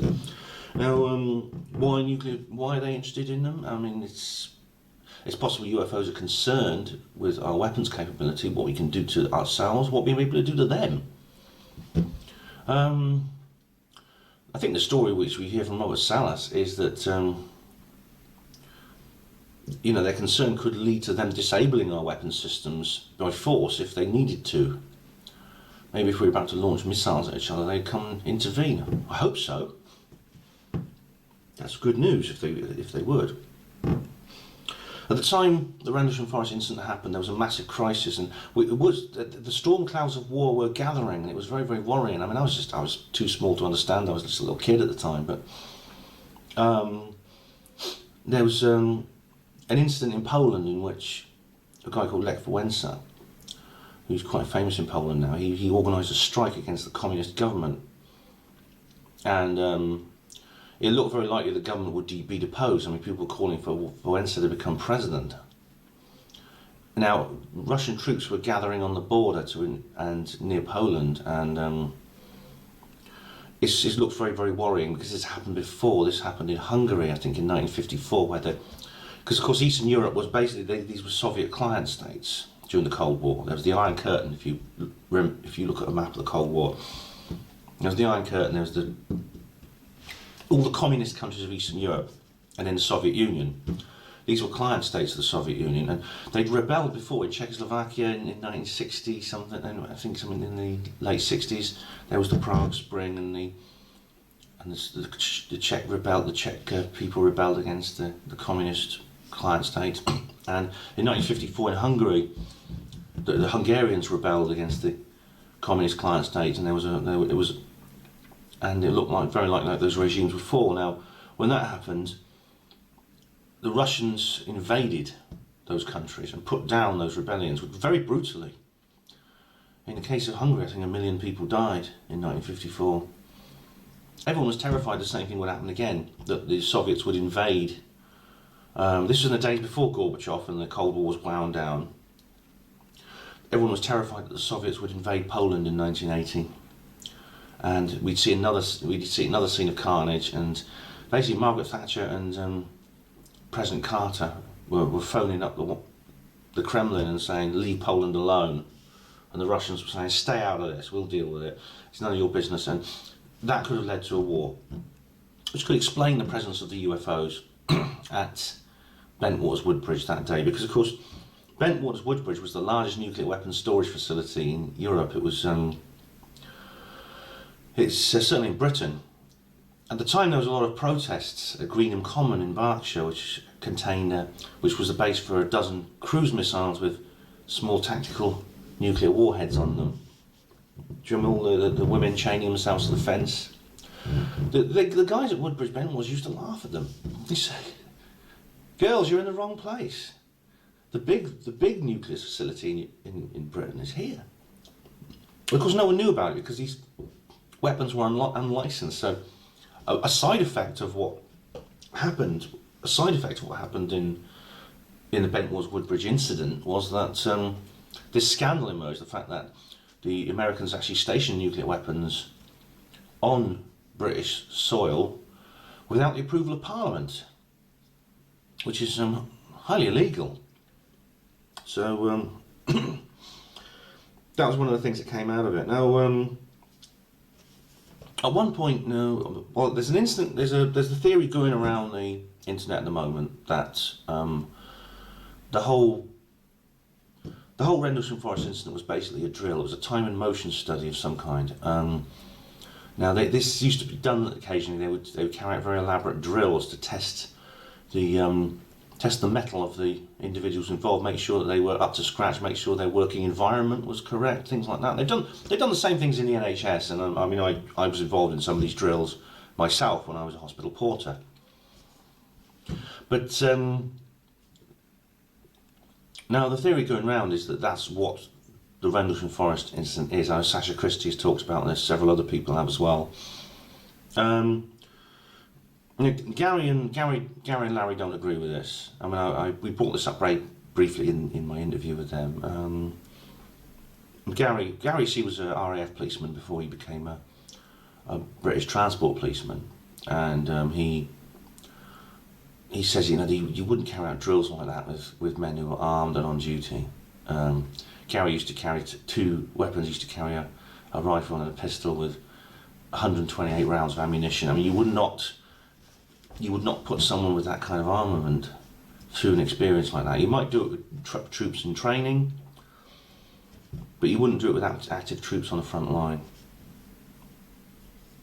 I mean, when he cleared his weapon at the end of his shift, Gary used to do so in a barrel of sand, just in case one of the guns went off by accident. So it was an interesting. That was an interesting new interview there with Larry. It was different to what he normally does. I mean, Gary is interviewing Larry in that way. It was very, very good. It's never been done before, and it's you saw a different sort of side to Larry, I suppose, in that sense. Larry, he's a lovely guy. Larry, he's very, very, like I say, he's loud, he's talkative, he's very, very, very nice man, and good mate. He's organising a conference sometime next year, so in Liverpool. So please watch out for that, because I certainly want to get to that one. So a very, very interesting speech there by Larry and Gary. Well, I've just seen Dave Hodrian, who's the second speaker of the day, a fellow baldy like me, a bald brummie. That was bald brummies. I can't remember what programme was that from. He's a bald brummie. He's a lovely guy, actually. He's really great. He runs BUFOG, Birmingham UFO Group, and he does regular meetings, which I've attended. In fact, if you go to the Panmo blog, I did a review of the event they did about Wilbert Smith, the Canadian engineer who worked for the government and also had contact with UFOs, and Andrew Johnson talked about him. And he talks about, and in this case, Dave Hodrian was talking about ET contact, which is a part of the UFO field. And despite protests to the contrary, there is no doubt there's a significant evidential link between the two.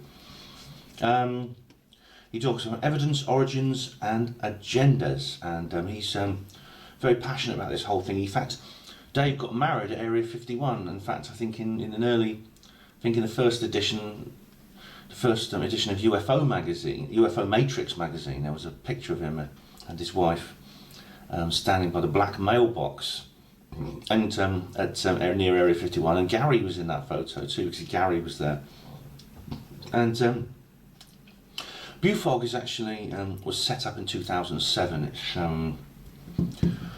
It's an organisation, and Dave runs it as part of what he's doing now, and also he's setting up the UK Contact Support Group with people like Mary Rodwell, who is an Australian researcher and counsellor for people with ET contact.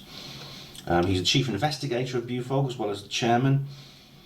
And BUFOG has a very, very different... there's different types of ufology, you see. There's different types of UFO sort of philosophies, UFO investigation philosophies. And I've talked before about Bufora. I spoke about them earlier in the film, about how they're sort of like semi-skeptical. They're very Fortean. Yet BUFOG's different, and BUFOG is not Fortean. BUFOG is more on our side. And... BUFOG does things like it approves of hypnotherapy, whereas Bufora won't touch hypnotherapy. Now there's the thing about it is, very often the information about alien contact, the details at least, people are often aware they've had contact. They've had things like missing time, marks on the body, etc., seeing UFOs, etc., but they may not be aware of the details of what happens to them during contact until they get hypnotic therapy. And hypnotic therapy is very, very controversial. It's many researchers say many people, especially skeptics, say that it's completely useless and it implants false memories and things like this. Dave disagrees, and so do I. Anyway, there's different types of contacts. There's visitation, where an alien comes to see you. This could be a grey alien appearing in your bedroom at night. Or it could be a human-like alien, a Nordic, in a dark suit, knocking on your door one day and asking to come in and speak to you. It's different types of visitation. Some of them are very surreal. Some of them are surprisingly and realistic type feelings. There's abduction, of course, where you're taken against your will from your where your normal life to a strange location, a craft. There's visions, where you have visions in your head. Communications, which can be of various different types. So there's different types of abduction. There's also many, many different species of being reported. And oddly enough, people in very, very different cultures all around the world, of all races, religions, age groups, etc., who have had no contact with each other, often report the same beings. They see the same beings. For example, the grey, one of the most common ones. There's also the Nordics, which are very human-like. They tend to be sort of very sort of fair-looking humans, blonde hair, blue eyes, pale skin. But they're very human. Some of them you wouldn't look at twice if they dressed in normal clothes and walked down the street. There's things like the mantids, which are insect-like creatures, which Simon Parkes has spoken about his contact with them. Some of them, mantids, tend to be on the large side. Some of them are usually larger than humans. Some of them are gigantic in proportions, 10 feet, even taller. There's all kinds of other types of species. Numerous ones. It's hard to say how many there are. Hundreds of different creatures have been reported. Big furry creatures, little red creatures, little blue dwarf-like creatures. Reptilians, of course, which had a bit of a bad rap because David Icke is talking about how they're running the world. An idea which I do take seriously. There's a lot of, despite we might think there is reason to believe that's true, but they often appear in contact cases as well. And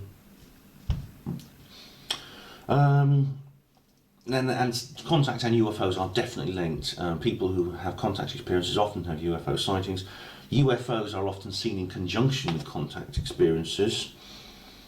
People are often reported taken to UFOs, and very often the abduction experience, for instance, takes place on board a craft of some kind, sometimes it's not possible to identify the location of where somebody is when they have these experiences, but very often it is possible, and they are taken on board into an object which is a craft of some kind. Well, explanations. Why are people having these experiences is the question. These would be really bizarre experiences. Now, some people claim they're all hoaxes. People make them up. Well, nobody says that unless they're completely ignorant or stupid, or they're trying to deliberately suppress the phenomenon. Evidentially, quite frankly, they're not all hoaxes by any chance. Some of them may well be. You can't discount that completely, but they're not hoaxes. Are they dreams? No. There's a very, very distinct difference psychologically between contact experience and dreams. Of course, people who have contact also have normal dreams, just like anyone else, and they're very easy to tell the difference between the two. Dreams don't leave marks on your body. Dreams don't give you missing time. You don't have a dream when you're driving along a motorway and something comes and hovers over your car, and the next thing you know, you're on the hard shoulder 200 yards down the road. You look over your shoulder, the object's gone, and it's 3 hours later. That doesn't happen with dreams. One of the theories is this is simply a product of something embedded in popular culture. Well, no, because Amazon Indians have had these experiences. People who've never watched a television in their life or seen a movie have these same experiences. As Terence McKenna found out when he went to the Amazon, these people have these experiences in the heart of the jungle. Eskimos have these experiences, Arabs have these experiences, people in India, in the United States, in Australia, Aborigines in Australia have these experiences. South Sea Islanders, everywhere around the world, people have remarkably similar experiences when it comes to contact. They may call them different things. They may say these are the gods of, in the South Sea Islands they may say these are the gods of the Moai or something that took me, or the demons of the Moai or whatever. But there's no doubt, when you look at, you ask them to describe what they experience, it's remarkably similar to what people experience in this country. So people have the experience when they've had no previous exposure as well. They may have no existing interest in UFOs at all. These experiences are very ancient. They go back a long way. Now, they didn't go into this in detail, but I've read a lot of material which states that these experiences go back considerable number of, well, it's hard to find a beginning to them actually. They go right back through human history. People used to call it being spirited away with the owls and fairies and pixies. In some parts of the world, as I explained, they still call it that. But they go back all right through history. You can hear reports of these experiences. We've got every reason to believe that people in prehistoric times are having these experiences with contact. Another question is, have these experiences is the hypnotic therapy itself the source of these reports? In other words, when people have these hypnotic experiences, is that how these memories are implanted in the brain? Critics of hypnotic therapy would say yes, it is. That's not true, no. I mean, if you listen to her Panmo radio actually in a couple of weeks, I've got James Carman on and he'll be talking more about this. No, that's not true. Mary Rodwell also disagrees. If a hypnotherapist knows what they're doing, there's no way that could happen. In fact, there's been experiments in which skeptics have tried to implant alien abduction memories inside people's heads during hypnotic, and they failed abysmally to reproduce the genuine contact experience. So that puts a dampener on that. Now, is it sleep paralysis? Because sleep paralysis is a strange phenomenon which some people get, including me, where you're lying in bed and suddenly you wake up. You can't move. You can open your eyes and look around you, but you can't move any other part of your body. And it's quite frightening when that happens. I often find it very disturbing. Not too bad, but I mean, very often I'm trying to wake up and can't. Sometimes, and this has occasionally happened to me, but usually I don't see anything strange, but sometimes you see strange figures in the room around you. Usually they're creatures cloaked in dark hoods and things like that. Now, there's a this is what Professor Chris French, this is what he says about the abduction experience. He says it's just basically sleep paralysis. I don't agree. Neither does Dave. There's a distinct difference between sleep paralysis and the contact experience. In sleep paralysis, you tend to have it in the location you're in. In other words, your bed in your bedroom. With abduction and contact, you go to another location usually. When in terms of the species you see in contact experiences, you tend to in sleep paralysis you tend to see there's a small number. There's maybe 3 or 4 different types of being that are seen during sleep paralysis. In contact experience, there are hundreds, if not thousands, of different species. People who have contact experience usually, very often, they may be paralysed to begin with, but during the heart of the experience, they can move quite normally.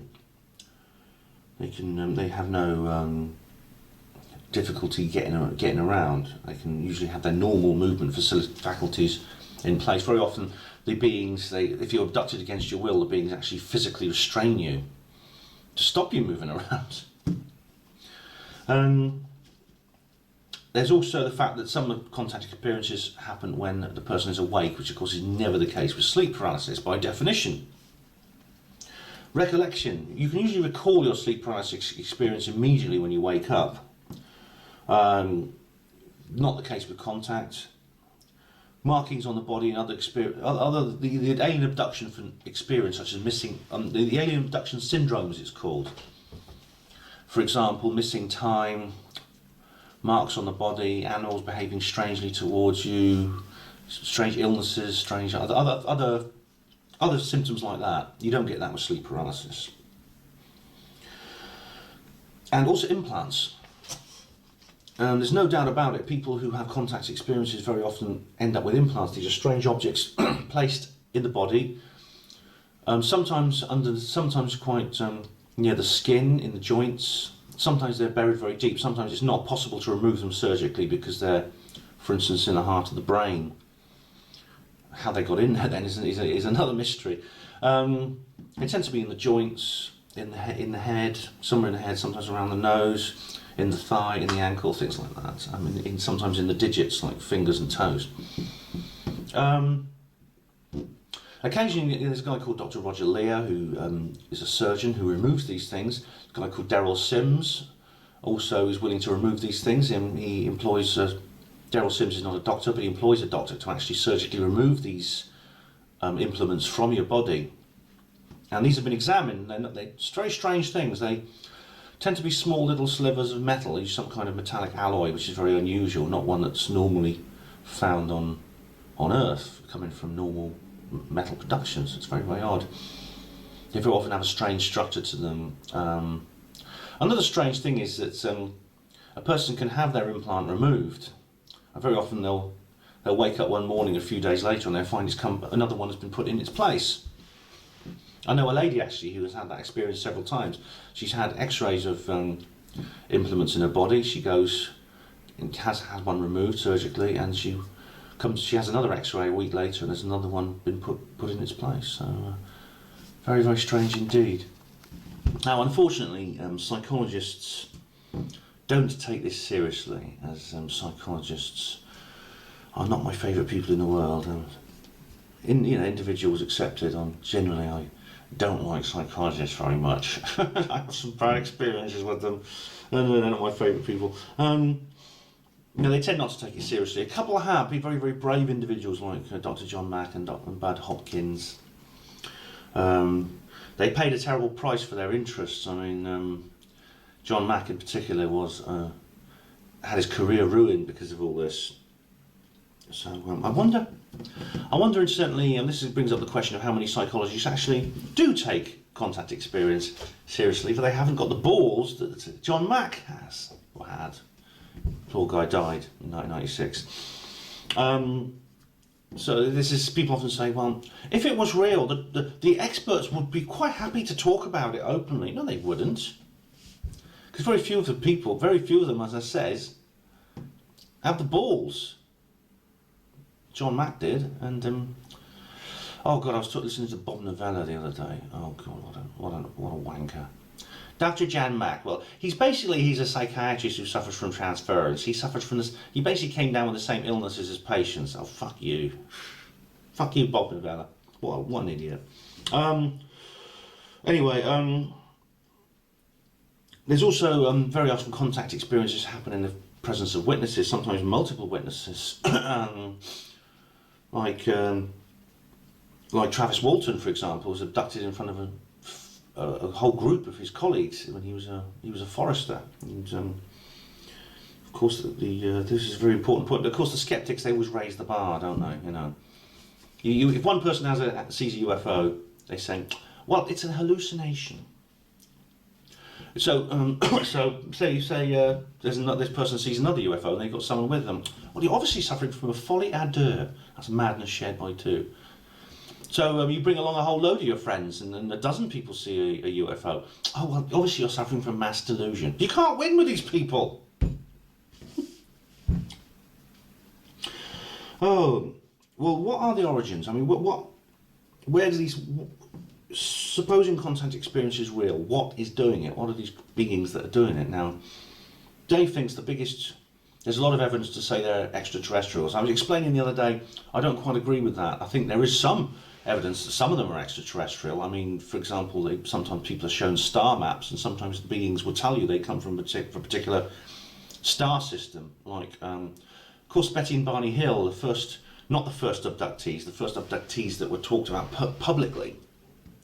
They were shown a star map by some beings on board a craft. The problem is, you know, that very often this is actually not as common as you might think. Very often the beings are completely anonymous and they don't tell their witnesses where they come from. Sometimes they so I don't think there's as much reason to think they're extraterrestrial as Dave does. Although it is certainly possible, in fact likely, that some of them are. Not all of them are. I think there's more evidence. The interdimensional theory seems to hold more water, actually, the idea that these are beings from other dimensions. And the reason is because, as I said, through antiquity, when these experiences have occurred, very often people call them different names. They call them elves, pixies, and you get the same thing. You get like people saying, well, they told me they come from their world, which is their elf world or their pixie world or something like that. So it seems to be that the aliens are consummate shapeshifters in terms of, you know, their identity.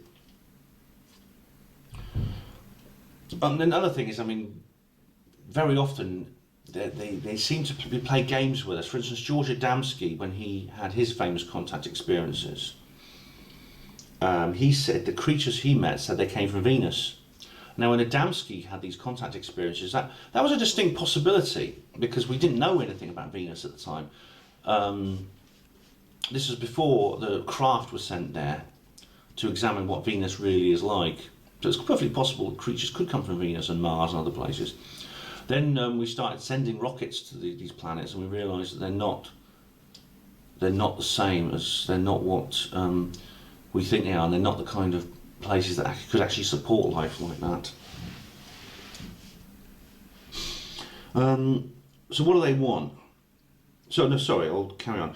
Another theory is they're time travelers. Again, this is unusual. I mean, there's lots of laws of physics which say that couldn't be possible. You can't actually travel, if they come from our future, in other words, you can't actually travel back in time, you see, in the laws of physics. You can travel forward in time by accelerating your speed. If you get close to the speed of light, you go forward in time. And time runs at different rates, but you can't go back. So these creatures, if they're time travelers at all, and if they're time travelers, then they come from the past. In which case, there must have been some world in the past in which there was a sort of civilization, or there were some species that were like that. But it's a one-way trip. You can't. If they came here to contact us, then they can't go back. Could they be fellow Earthlings? Could they be creatures that evolved in a parallel to us, somewhere out there, maybe in the depths of the ocean or in the middle of mountain ranges? Another possibility. ancient mythology is full of stories of troglodytes and gnomes and creatures that live under the earth. It's possible they are from some Pellucida or some other underground world. Can't be discounted.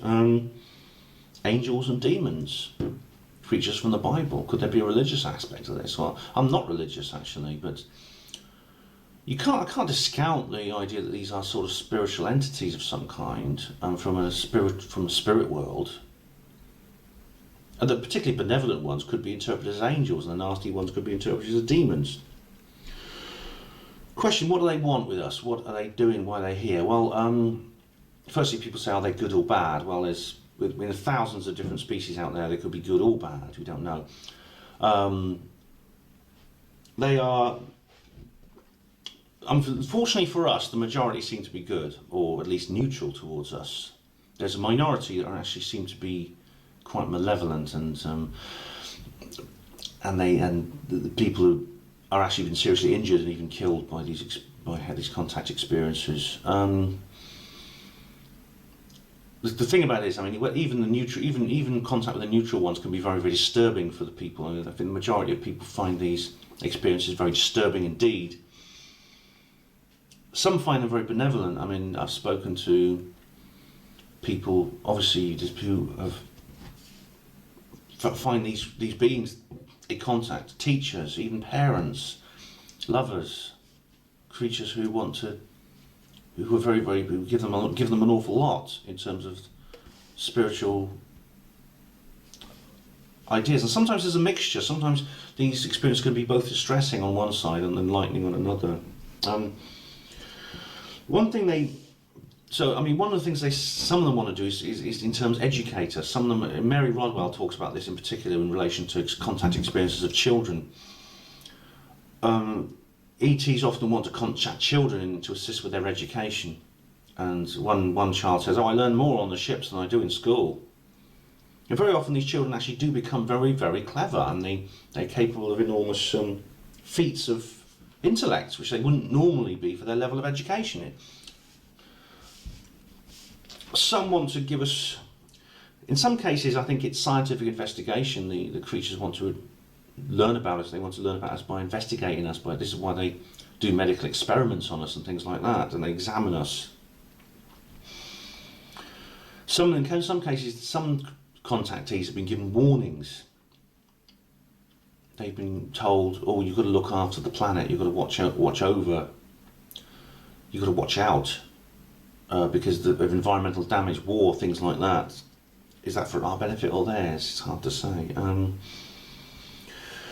It's one thing that comes up again and again in many experiences, particularly the abductions, is their obsession with genetics and reproduction.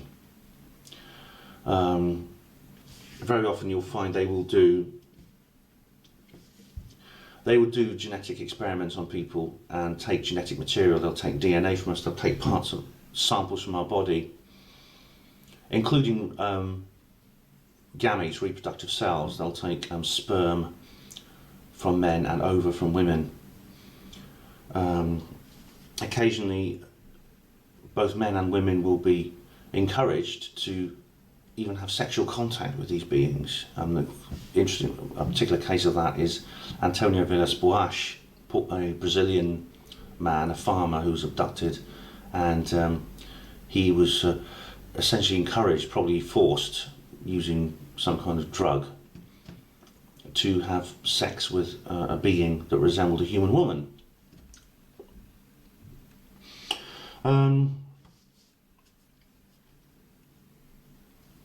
Why would they want to do this? Well, it's very often contactees they're taken repeatedly. They're often shown babies, which they're told are their children. Simon Parkes has talked about this. Other people have talked about this.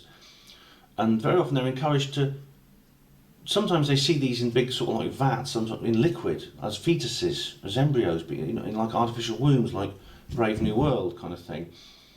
Sometimes they're encouraged to hold, they show these little babies which look half human, half alien.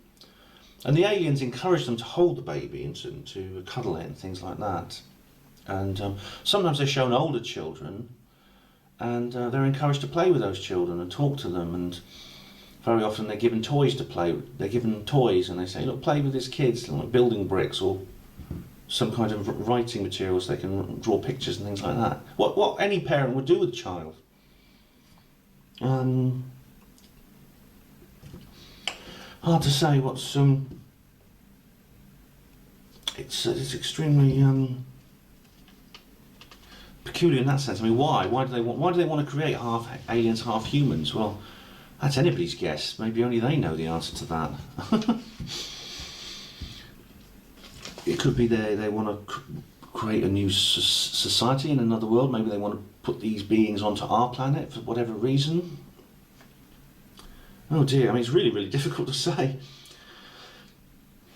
There are a couple of other aspects of the contact phenomenon Dave talked about, which I think need to be discussed. On rare occasions, I mean, there's links with the afterlife. Very often, well, not very often, rarely, occasionally, the people will be told, you won't know the answer to this until you die, or you'll see us again properly when you die. And after you're dead, your soul will make full contact with us. One woman was shown a luminous orb by the aliens and was told, this is the soul of a baby you miscarried. And this orb went down into this woman's chest, and then when later on she found out she was pregnant.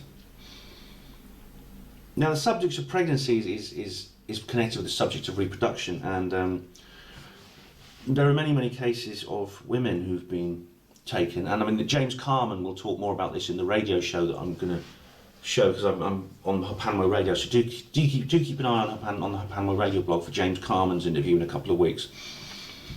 Very often a woman will find out she's pregnant, a woman who has contact experience, she'll find out when she's pregnant, if she's got a partner, a regular husband or a regular partner, boyfriend, partner, husband, she'll assume that she got pregnant in the normal way and it's their baby, but then she'll wake up one morning and she won't be pregnant anymore, and she'll go to the doctor and the doctor will say, oh sorry, I made a mistake, I misdiagnosed you, or something like that. And also we've got to discuss the subject of MILABs, military abductions. Now some people claim that this phenomenon is basically what contact experience is, which is wrong. There's many reasons that is not the case. They say there's no such things as aliens, it's all MILABs. No, it's not. But MILABs do occur, in which it seems to be usually you get like a mixture of alien and human interaction involved in these abductions. Now this is particularly frightening because it means that humans are involved in collaboration with the ETs to do these things. I've just come across a case actually, I don't have the details yet, but I've heard about someone who knows somebody who was a woman who worked at the Ministry of Defence. Now she one day suddenly found she was pregnant, which is a very, very peculiar thing because she was single at the time, she hadn't had sex for a long time. She went to the doctor and the doctor says, yeah, you're pregnant, and she was very confused. But when she told people at work, her boss at the Ministry of Defence said, look, we'll arrange a termination for you. We'll deal with it. So she basically had the pregnancy terminated through the Occupational Health Department at the Ministry of Defence. I don't know what went on there. If I find out any more, I'll let you know. But obviously I won't reveal this person's identity. Dave basically says, I mean, is there evidence that alien contact is real? The answer is, in a word, yes. There's no doubt it's happening. It's impossible to deny if you look at the evidence in a logical and rational way. No extra charge, by the way. Oh, No extra charge. No extra. Well, what's your basic fee then? Oh well, yeah, I don't know. Nice one, yeah. Oh, that's Monsieur Bassett there. Citizens hearing. Truth is already here, that's right, yeah. But we ain't getting it.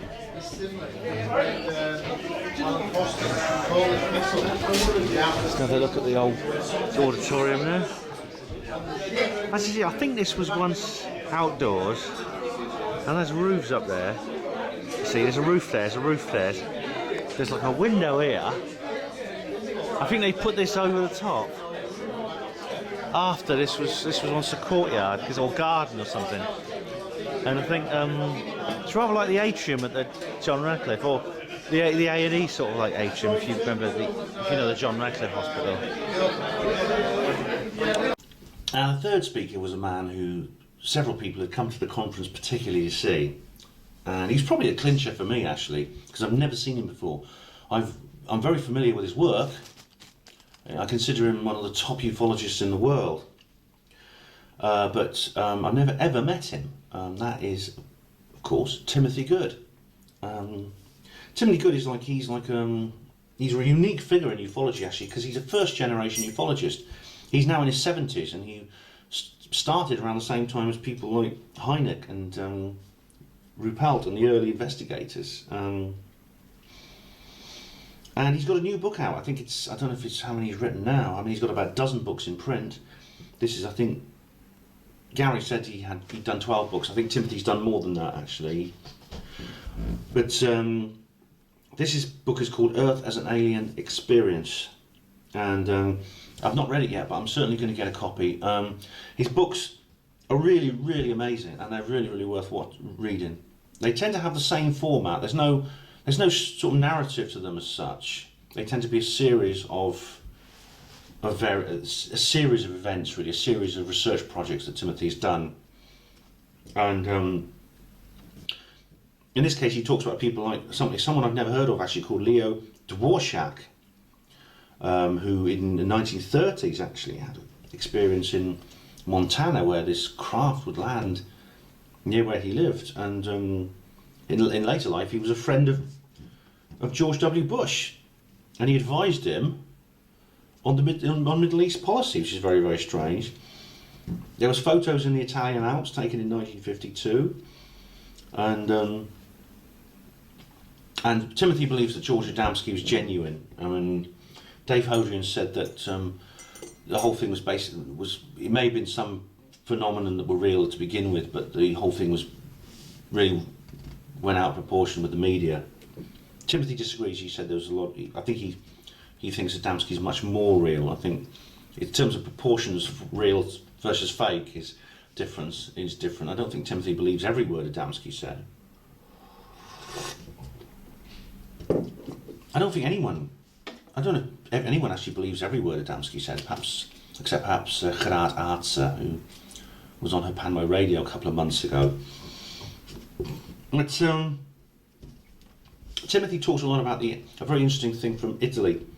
It's a contact case that's been going on for over 40 years, and that's the Amicizia event. Amicizia means friendship in Italian, and it's really quite amazing because many senior people in Italian life were having regular contact with beings, humanoid beings, or humanoid like Nordic type beings from other worlds.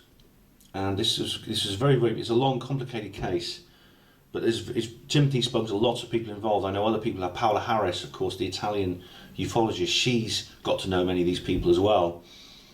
And one of the most amazing pieces of evidence is a photograph of a man who looks like an ordinary man. He's got dark hair, he's quite bulky, but what's remarkable about him is he's very tall. In fact, he's a giant in proportions. He's actually, they've measured the size of him according to his surroundings. He's over 10 feet tall. Now, it'd be a bit difficult for him to hide, wouldn't it? It would make him definitely easily the tallest person ever recorded. Now, the Amicizia creatures talk about the threat posed by other ETs, so there seems to be some kind of civil war going on among the aliens. So it's not us versus them, it's kind of us, we're a part of this community, and some of them are on our side and some of them are not, some of them are protecting us. It's very, very tricky, it's very, very tricky. But Timothy showed some other photographs, like a saucer-shaped object with plasma around it, which is very interesting. And he also talks about the Holloman Air Force Base event, because this is a legend that really didn't have much evidence for it until recently, and that was that President Dwight Eisenhower disappeared for a while. And the rumour has it he went on a quail hunt with some friends on Air Force One. But what supposedly happened was instead he went to Holloman Air Force Base, where an extraterrestrial spacecraft landed, and he had contact with some of the visitors. A legend was all it was for a while. Now, Timothy's actually managed to track down the passenger manifest for Air Force One on that day, and got some witness statements from some of the other people on the craft, and apparently it was true. And it's very, very interesting, because basically what happened was all these people, these senior officials, just basically stood on the runway at this Air Force base at the dead of night, and this craft came down out the sky, landed, and these aliens got out and spoke to them. Does that remind you of anything? How about Steven Spielberg's film Close Encounters of the Third Kind? 1977 UFO classic. According to some people, that actually was based on that event, and Spielberg was actually, he spoke to President Ronald Reagan about this once, and Reagan says, "Stephen, you don't know how real your film was." Interesting. Now, another thing Stephen talks about is the experience Margaret Fry had in Bexley Heath in 1955. Now, I've actually investigated, well, not investigated, but I've actually visited the location that this happened, and I made a film. If you go to the, I'm not going to put any links in. Go to the Hapanmo TV blog, or go to the videos, my video file on the channel, and you'll see that. Put in Bexley Heath, Bexley Bexley Heath, Heath, all one word, and you'll see that I actually visited the location this happened and made a video report. A couple of objects landed in the middle of Bexley Heath, which in East London, which at the time was part of Kent. And many witnesses saw these things come down. They landed in the middle of the street. Saucer-shaped objects. Very, very interesting. There's another person that Timothy talked to who had a UFO encounter when they were out camping. They were out camping one night and this saucer-shaped object came down. I know someone, a friend of mine actually, who reports a similar experience, and she's even painted a picture of it. It's amazing. I think my main difference from Timothy actually is he's very, very keen on Colonel Philip Corso. I've read Corso's book. I can't take it seriously, I'm afraid, most of it. There's some things in there I think might be real about the alien bases and the extraterrestrial human bases, but Corso's report on Roswell and other things, it makes no sense to me at all, unfortunately. Timothy talks about a very interesting recent event which Timothy talks about is the Anton Medvedev, the Russian Prime Minister. He was recorded talking about UFOs in a very, very interesting way by a reporter when he thought he was having a private conversation, but she actually had the camera rolling and she had the microphone on him, and that was, he said, "Oh yeah, the President Putin, he carries around a briefcase, and in this briefcase are the launch codes for the nuclear weapons, but also he'll find he has a big file on what to do on UFOs and all stuff about UFOs." Now, that's interesting. Why would Medvedev say that? I'm sure he wouldn't say that publicly. But that's you can see that on YouTube actually, if you put in Anton Medvedev UFO. Medvedev is spelled Medvedev. What the hell that's spelled? But that's very interesting. Now, Timothy's an amazing guy. He's a big, tall, very, very elegant man, very well spoken. Speaks like that, you know. I mean, someone told me he was very short. He's actually very, very tall. I wonder if he's an alien himself. Maybe he's one of the Amicitia boys. Won't even come to our meeting.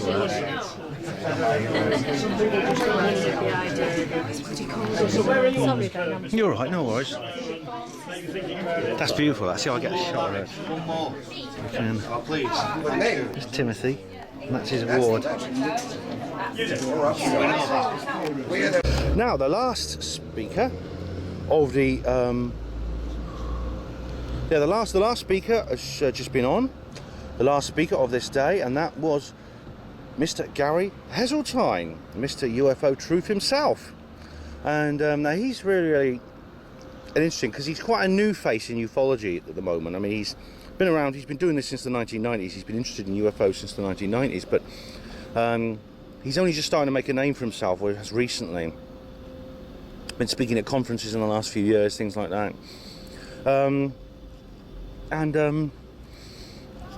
What makes Gary interesting, I think he's an excellent researcher, and what makes him excellent is because he applies what he learned as a police officer, as a long-serving police officer for over 20 years, to the investigation of UFOs. So, for instance, the police categorise evidence into 3 categories: physical, oral and documentary. Now, Gary treats UFOs the same way. So there's kind of no-nonsense feel to what he does, his work, the way he deals with it. I mean, he always compares the UFO case to a criminal investigation and to a criminal trial. Like, as he's often had to give witness evidence in court, he treats it the same way. I mean, would UFOs stand up to court in court? This is the question. Would they, if the UFO case ever came to trial, would it actually pass? Would it actually be found to be true in terms of court of law? And in a sense, this is kind of what the citizens' hearing was about. It was a reconstruction of a properly conducted trial in the American sense. The American sense would being like the congressional investigation. In the British sense, it would be parliamentary inquiry, something like that. But firstly, in terms of the evidence, it's circumstantial. Because, of course, our government has a policy in which all physical and as much physical and documentary evidence for the existence of UFOs is suppressed. It's actively suppressed. The government don't want us to know UFOs are real, and they're using all kinds of tactics. They're jumping through hoop after hoop after hoop to stop us from learning the truth, the proof that these things are real. But as Gary has said, circumstantial evidence, if it is enough of it, if it's overwhelming, it can get men hung. There's been convictions for murder when the body's never been found. And, well, a good example is me. I mean, I wasn't hung, I've not committed murder, but I was... my defence case when I was kicked out of hospital portering, my defence case that there was overwhelming circumstantial evidence that I was set up, and there is. And I've spoken to solicitors, industrial solicitors with over 20 years' experience, who admit that. Unfortunately, in industrial law, circumstantial evidence is enough, but in criminal law, it can be. Overwhelming circumstantial evidence can be enough to win a case. Gary's focuses on several different cases, in particular of UFOs, and what he thinks are the best cases, and that is the Foo Fighters phenomenon of World War II. Now, the Foo Fighters, of course, are an experimental rock band, but there's also an old name for UFOs, which first came out during aerial missions during the Battle of Britain and other missions over enemy territory in the bombing raids over Germany. Now, he thinks that the initial cover-up was simply because it was standard military practice. No one knew what these things were, so they just told the crews not to tell their fellow pilots about it.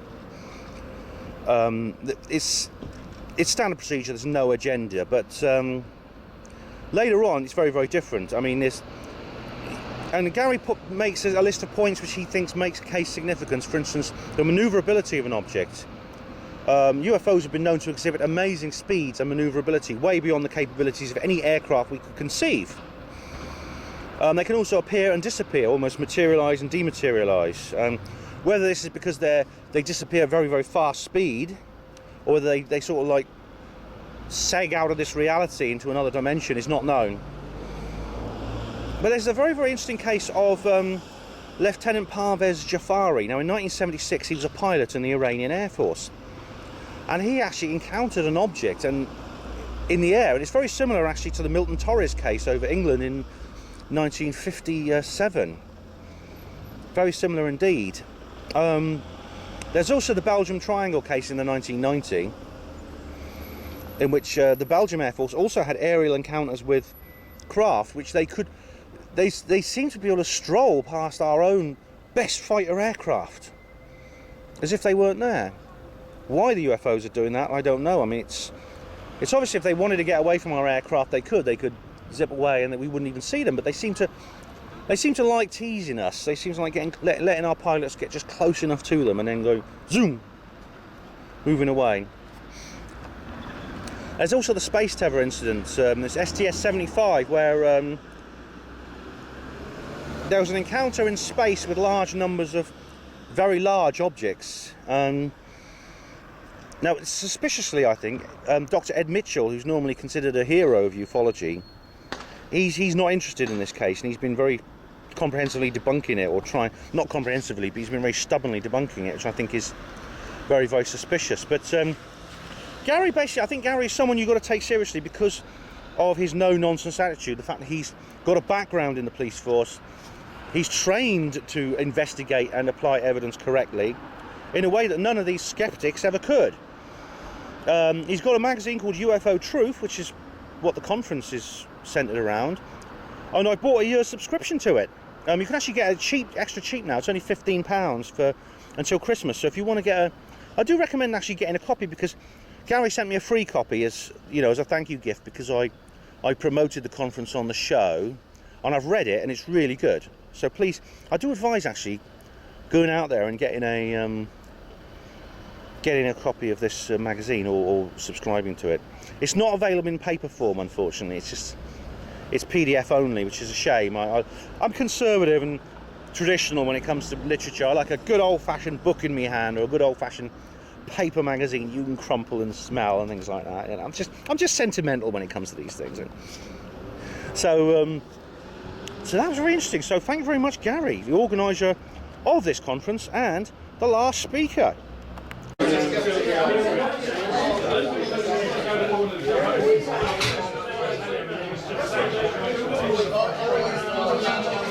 are the covers of the magazines, because it's I think it's on its 3rd issue now, or 4th.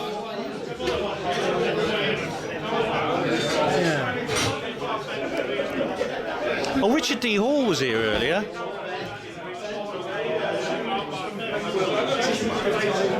Yeah, Richard D. Hall was on this.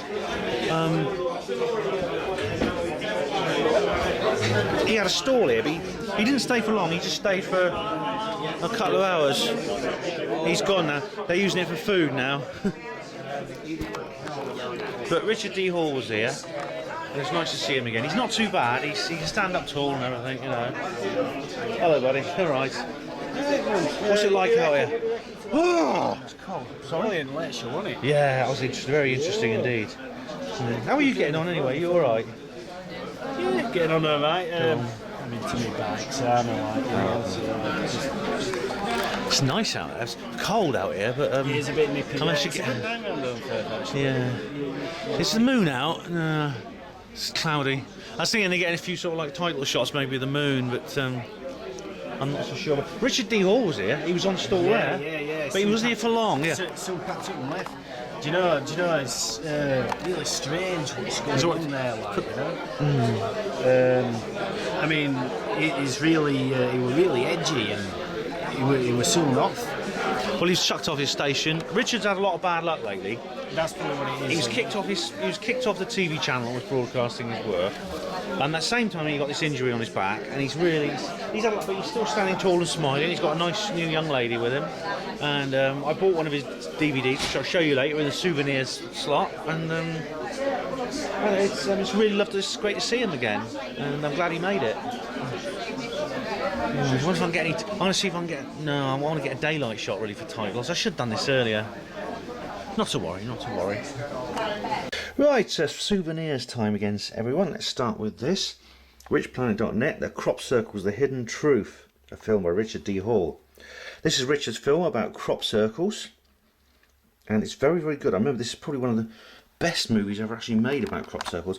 Now, guess what? I actually had a copy of this once. I bought it off Richard years ago when I first met him, and I lost it while I was moving house, so maybe someone else is watching it now who's moved into my old place, I don't know. Need to know. Right, this is a flyer for Timothy's last book, but this is his previous book. I've said before, Timothy's written a whole load of books. This is a flyer for his last book, which I have a copy of this book actually. Need to Know: The UFOs, the Military Intelligence by Timothy Good. That's very good, that book. Now this is a flyer for his new book, Earth, an Alien Enterprise: The Shocking Truth Behind the Greatest Cover-Up in the Human History by Timothy Good. Now I've got to get a copy of that, definitely. Really do. That looks really, really good. These are audio recordings of a... Oh yeah, someone gave me these. These are audio recordings of an absolutely classic UFO conference from many, many years ago. That's very good. I'm very grateful to the guy who gave me those. Where have we here? That's my ticket to the conference. Flyer for Phenomena magazine. Yeah, I met some old, not Steve, the other guy. What's his name for Phenomena? I can't remember his name. But that's worth getting. Phenomena. These are maps. Maps of Holmfirth. And here's my map of Huddersfield. Of course. What's this? Flying Saucer Review. Oh yes, that's this. I'm still reading this magazine. The world's oldest UFO magazine. Really, really good stuff. That. What else have I got here? That's just my coach ticket for tomorrow. This is Adventures Unlimited. This is a Summerfall 2. This is it's a flight. It's a book catalogue.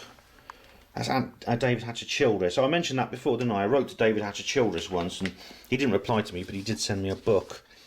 This one is here. Is the latest Nexus, and that's my souvenirs for this particular conference. Oh, hi there. So I just got back. It's about midnight, and it's God, what a day. I'm really tired. We went for a curry afterwards. Like a lovely, lovely meal. Beautiful restaurant. Really nice to see everybody. And I'll talk more tomorrow. Nighty night. I hope I sleep better than last night. I think I will. Well, Hospital Porter's Pride and Dignity Stop the New World Order. Welcome to Panwo TV. I'm in Sheffield. I'm actually at the Sheffield Interchange coach station, and the reason I'm vlogging right now is because something has happened which is incredibly synchronistic. I mean, it's amazing how synchronicity strikes, isn't it? Have you ever found that? I've just been hearing, obviously yesterday I was hearing Gary Heseltine talking about types of evidence, the difference between physical, oral, documentary evidence, circumstantial versus direct evidence, which I've got experience with, of course, in my own life with losing my hospital portering position. It's happened again. What happened was, I mean, just look at my ticket here. Just look at my ticket. Now I booked this ticket. I was very careful to book it because I was using a friend's credit card to book this ticket online, with his permission, of course. There we go. Return. Here we go. Returning Monday, the 18th of November 2007, 10:45 a.m. Huddersfield to Sheffield. I mean, this is really weird because I meticulously check tickets on the internet. I double check the date against my diary whenever I book tickets. Now, it's probably a good job I didn't know. I only noticed this when I was about to get on the coach, and the driver said it's the wrong day. It's probably just as well, actually, I didn't notice beforehand, because otherwise I'd be worrying about it the whole weekend, and it would really, really dampen my spirits while I'm supposed to be enjoying myself. So I'm actually quite pleased I didn't notice it until just now. Just before I got on the coach. There's not a lot I could do. I mean, all I could do was buy another ticket off the driver, which cost me about £7.50. Now, what's odd is I was suspicious because I thought I always double check these tickets before I buy them, and I thought, honestly, if it had been just me on that coach, I'd have thought, well, I've obviously made a mistake. I just didn't double check this once, and I made an error, and it happens. The weird thing is, there were 6 other people getting on at Huddersfield who had exactly the same problem. So that leads me to think that maybe there's some kind of technical problem with the system, the online system for booking tickets. Anyways, luck would have it, I bought a ticket off the driver. I'm here at Sheffield now. The office was shut, but there was a guy around, and I bought another ticket here to get me to Nottingham. So that's all sorted. So luckily I had enough money left to buy the tickets. What I'm going to do is I've got a complaints form. I'm going to make a complaint to their customer service department. I'm going to keep these tickets. I'm going to keep all the tickets they've sent to me. You know, just in case I have to go to the transport ombudsman if the customer service department doesn't uphold my complaint. Because what my complaint is going to be that there was some kind of technical error which meant that the booking went wrong, which is why it was moved on to another day. And what's my evidence? Circumstantial. I was one of 6 people on the same coach who had the same problem. Now, what is more likely? Is it 6 people made that same? You know, is it 6 people on the same coach got the day wrong? Is that a coincidence? A skeptic or something will probably say yes, because skeptics can say anything is a coincidence. If every single passenger on that coach got the wrong day on their ticket through error, through their own personal error, then the skeptic could say it was a coincidence, and the skeptic could be right. In fact, if every single National Express customer this week, you're talking about hundreds of thousands of people probably, because it's a big national company. If every single National Express customer got the wrong day on their tickets, a skeptic would say it was a coincidence. But when I go to the customer service department, when I go to the transport ombudsman, whatever I have to do to pursue this complaint, my evidence is going to be circumstantial, unless they actually do investigate their computer system and find there was an error, in which case my evidence will become direct, physical or documentary evidence.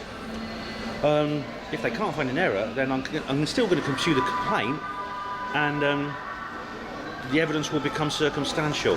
Now, Gary Heseltine told us that men have been hung because of circumstantial evidence, even though they say they couldn't find a body or they couldn't find a murder weapon, but there was enough circumstantial evidence that the court convicted the suspect.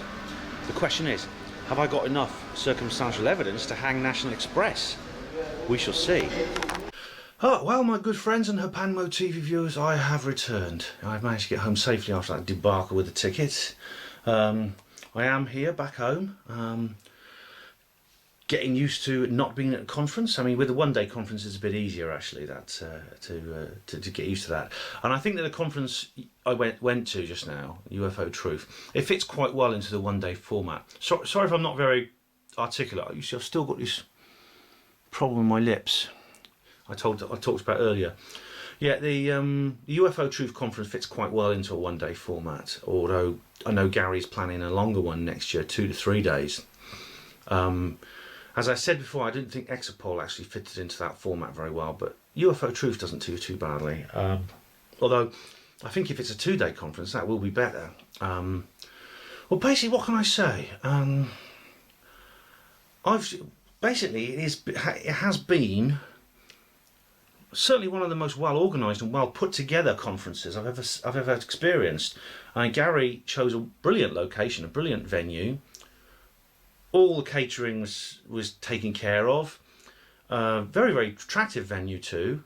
Both the the actual location of the auditorium in this fascinating old covered courtyard which I showed you earlier, and also Holmfirth itself, which is a beautiful town of very spectacular vertical dimensions.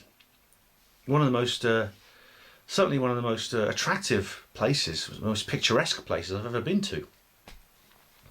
I'm sure, I mean, Gary stuck to the schedule absolutely ruthlessly as well. I mean, if he says we're starting 2 p.m, lad, 2 p.m. is when we start. Not 1 minute past 2, not 5 minutes past 2, not 3 minutes past 2, 2 p.m. And he was very, very strict with that. And people fitted into that quite well. I think we were quite well disciplined. It must be, again, it's probably his police background, actually. You know, he has that ruthless efficiency for getting to the bottom of a case. Very, very, yeah, he did very well indeed. Excellent piece of organisation. Like I said, no nonsense approach. Every I dotted, every T crossed. Well done, Gary. Speakers excellent, all of them. And Larry Warren, lovely guy. Brilliant to see him again. Such a delightful sort of like humorous chap. with a very, very interesting story to tell. As I explained earlier, Dave Hodrian, again a dedicated researcher, very, very level-headed but not restricted in his views. Timothy Good, of course, a classic, a godfather of this whole subject, a almost a real living legend in the UFO world. First time I've ever seen him, brilliant. I mean, worth going to just to see Timothy Good, I think, this event. And Gary himself, as I said before, he has a no-nonsense approach to what he does, and he's certainly, I think he's the most, he's, like I say, he's quite a new face on the ufology scene, but he's very, very persuasive, and I think his background in the police and his approach, which is police-like, I think is very likely to convince many people who wouldn't otherwise be convinced. He's been on TV debating Chris French, and basically walked all over him. He would debate circles around Frenchie. You know, Frenchie, of course, is a nice chap. He can relate politely to people, which makes him a good debating partner. Gary won the day with those debates, certainly. Gary wants to use the mainstream media to bring this subject in more, give this subject more and more airing. I think that's a mistake. I think it's far better to concentrate on the alternative media and to build within the alternative media. It's a long, big subject, but I've spoken about it before. But I honestly think the mainstream media is too tightly controlled to ever allow this kind of subject to get out and about. I think Gary's done sterlingly well, considering that, actually, getting the debate on this morning and things like that. As I said, the controllers don't control everything, but they control enough to be able to shut this subject down, and unfortunately they've done a sterling job. They've done a brilliant work, actually, in terms of some recent TV programs that come out, like Confessions of an Alien Abductee, you know what I mean. And the BBC Conspiracy Road Trip, which I refused to go on when I was asked to, and I'm very, very glad I didn't. All in all, I mean, Dave Wood of ASAP, to his discredit, has said ufology is dying, which is, there's no evidence for it, and people are losing interest. And UFO conferences have empty chairs. There's no convincing sightings anymore. The level of mediocre sightings is dying off. There's too many fakes. No, bullshit. Excuse me, but it is. It's. I think the new era of ufology is just beginning. As Paola Harris said, we're out of the UFO era, we're into the exopolitics era, and that's something entirely different.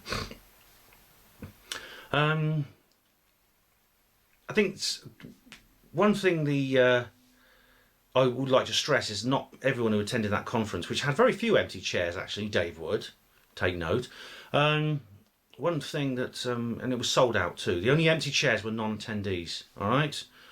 Anyway, what was I saying? Yeah, the one thing I want to point out is that I and many other of the delegates, and also probably not all of them, but a large proportion of them, consider the UFO subject to be connected to other conspiracies. It's connected, I think, links into the Kennedy assassination, which I'm going to be talking about on my next Hapanwo radio programme. I think it links into 9/11, and it's quite possible that the directed energy weapons that Dr. Judy Wood has discovered were used to destroy the World Trade Center, actually may originate from the Roswell crash and others like it. So I think it's important to stress that, to stress how these things rig together. I know Bryce Zabel has been writing about how we should leave 9/11 out of it. You know, they don't mix. The same way that many 9/11 truth movement people say, Ben, leave UFOs out of it. And someone actually said that to me, Ben, leave UFOs out of this, all right? I think we shouldn't leave them out of it. I think they are linked together. I think they are parallel subjects. And unfortunately, not everyone in the UFO world agrees. As I said, Bryce Zabel does not. So the respect I have for Bryce Zabel is tempered slightly by his attitude towards 9/11. And I'm sorry to say, the same can be said of Timothy Good, for all his legendary history and his brilliance. To be fair, I mean, he is one of the greatest ufologists in the world. He's someone I admire intensely. he's very determined to stay away from 9/11 Truth, and he's very opposed to that. I think that's a mistake on his part. So I think that's an area of progress we can make. I think the new magazine which I've subscribed to, UFO Truth magazine, I think if it's out there and it's worth looking at, it's going to be in that magazine. I'm very, very confident that Gary and the other staff there and the other writers are going to publish what needs to be published. So looking forward very, very much in that respect. And of course, the more they publish, the more people buy the magazine, the more magazines is bought, the more money they will make. And of course, when I say making money, it's not to make Gary or anyone else involved rich. That's not what this is about. And as I said earlier, the skeptics have got it completely wrong when they say that. The resources that are going to be put into this are going to be put into the subject to make it bigger. That's what it is. No one's in this to make money. It's about making this bigger. And on a personal note, I would say that that applies to me too, because as I said earlier, I'm deeply indebted and deeply in gratitude to the three Hapanwo TV viewers who have very kindly provided financial support to this project. In fact, it's no exaggeration to say that these people have basically made this film you're watching come true, because it would not be there, because I wouldn't have been able to make this movie, because I wouldn't have been able to get to the conference if it hadn't been for them. So thank you very, very much to you. You know who you are. So what comes next? Well, there's some more conferences coming up, which I'm going to go to soon. I mean, if I can get the money together in time, probably involve me borrowing some more. But I've, like I said, I've had some donations, so I now have the resources to plot ahead. I'm thinking of going to the Bufora conference. Now, Bufora, as I've said earlier, is not my favourite organisation, but I think if you go to an event where you disagree with it, it's actually more fun than going where you agree too much, because I can write a more entertaining critique, which I did because I went to the last Bufora conference last year. So I might well go to the Bufora conference. What's more, it's in Glastonbury. That's another reason I want to go, because I like Glastonbury. What's more, I want Estain to come with me. I don't want to have to go to these conferences without her, because I like to travel with her. And she loves Glastonbury, so that's another reason to go to the Bufora conference. But after that, well, like I said, it all depends on resource. It all depends on that kind of thing. But I will keep you posted. Be assured that I will be there. I will be on the ball, and I'll be kicking ass. Thank you for watching Hapanwo TV and this Hapanwo TV reportage of the UFO Truth Magazine Conference 2013. Hospital Porters, pride and dignity, stop the New World Order.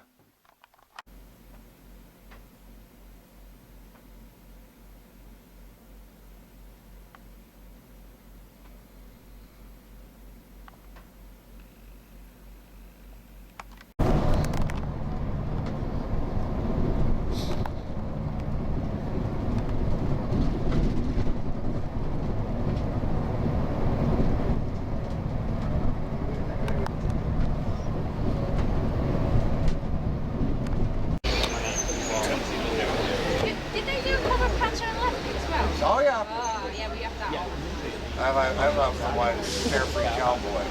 The management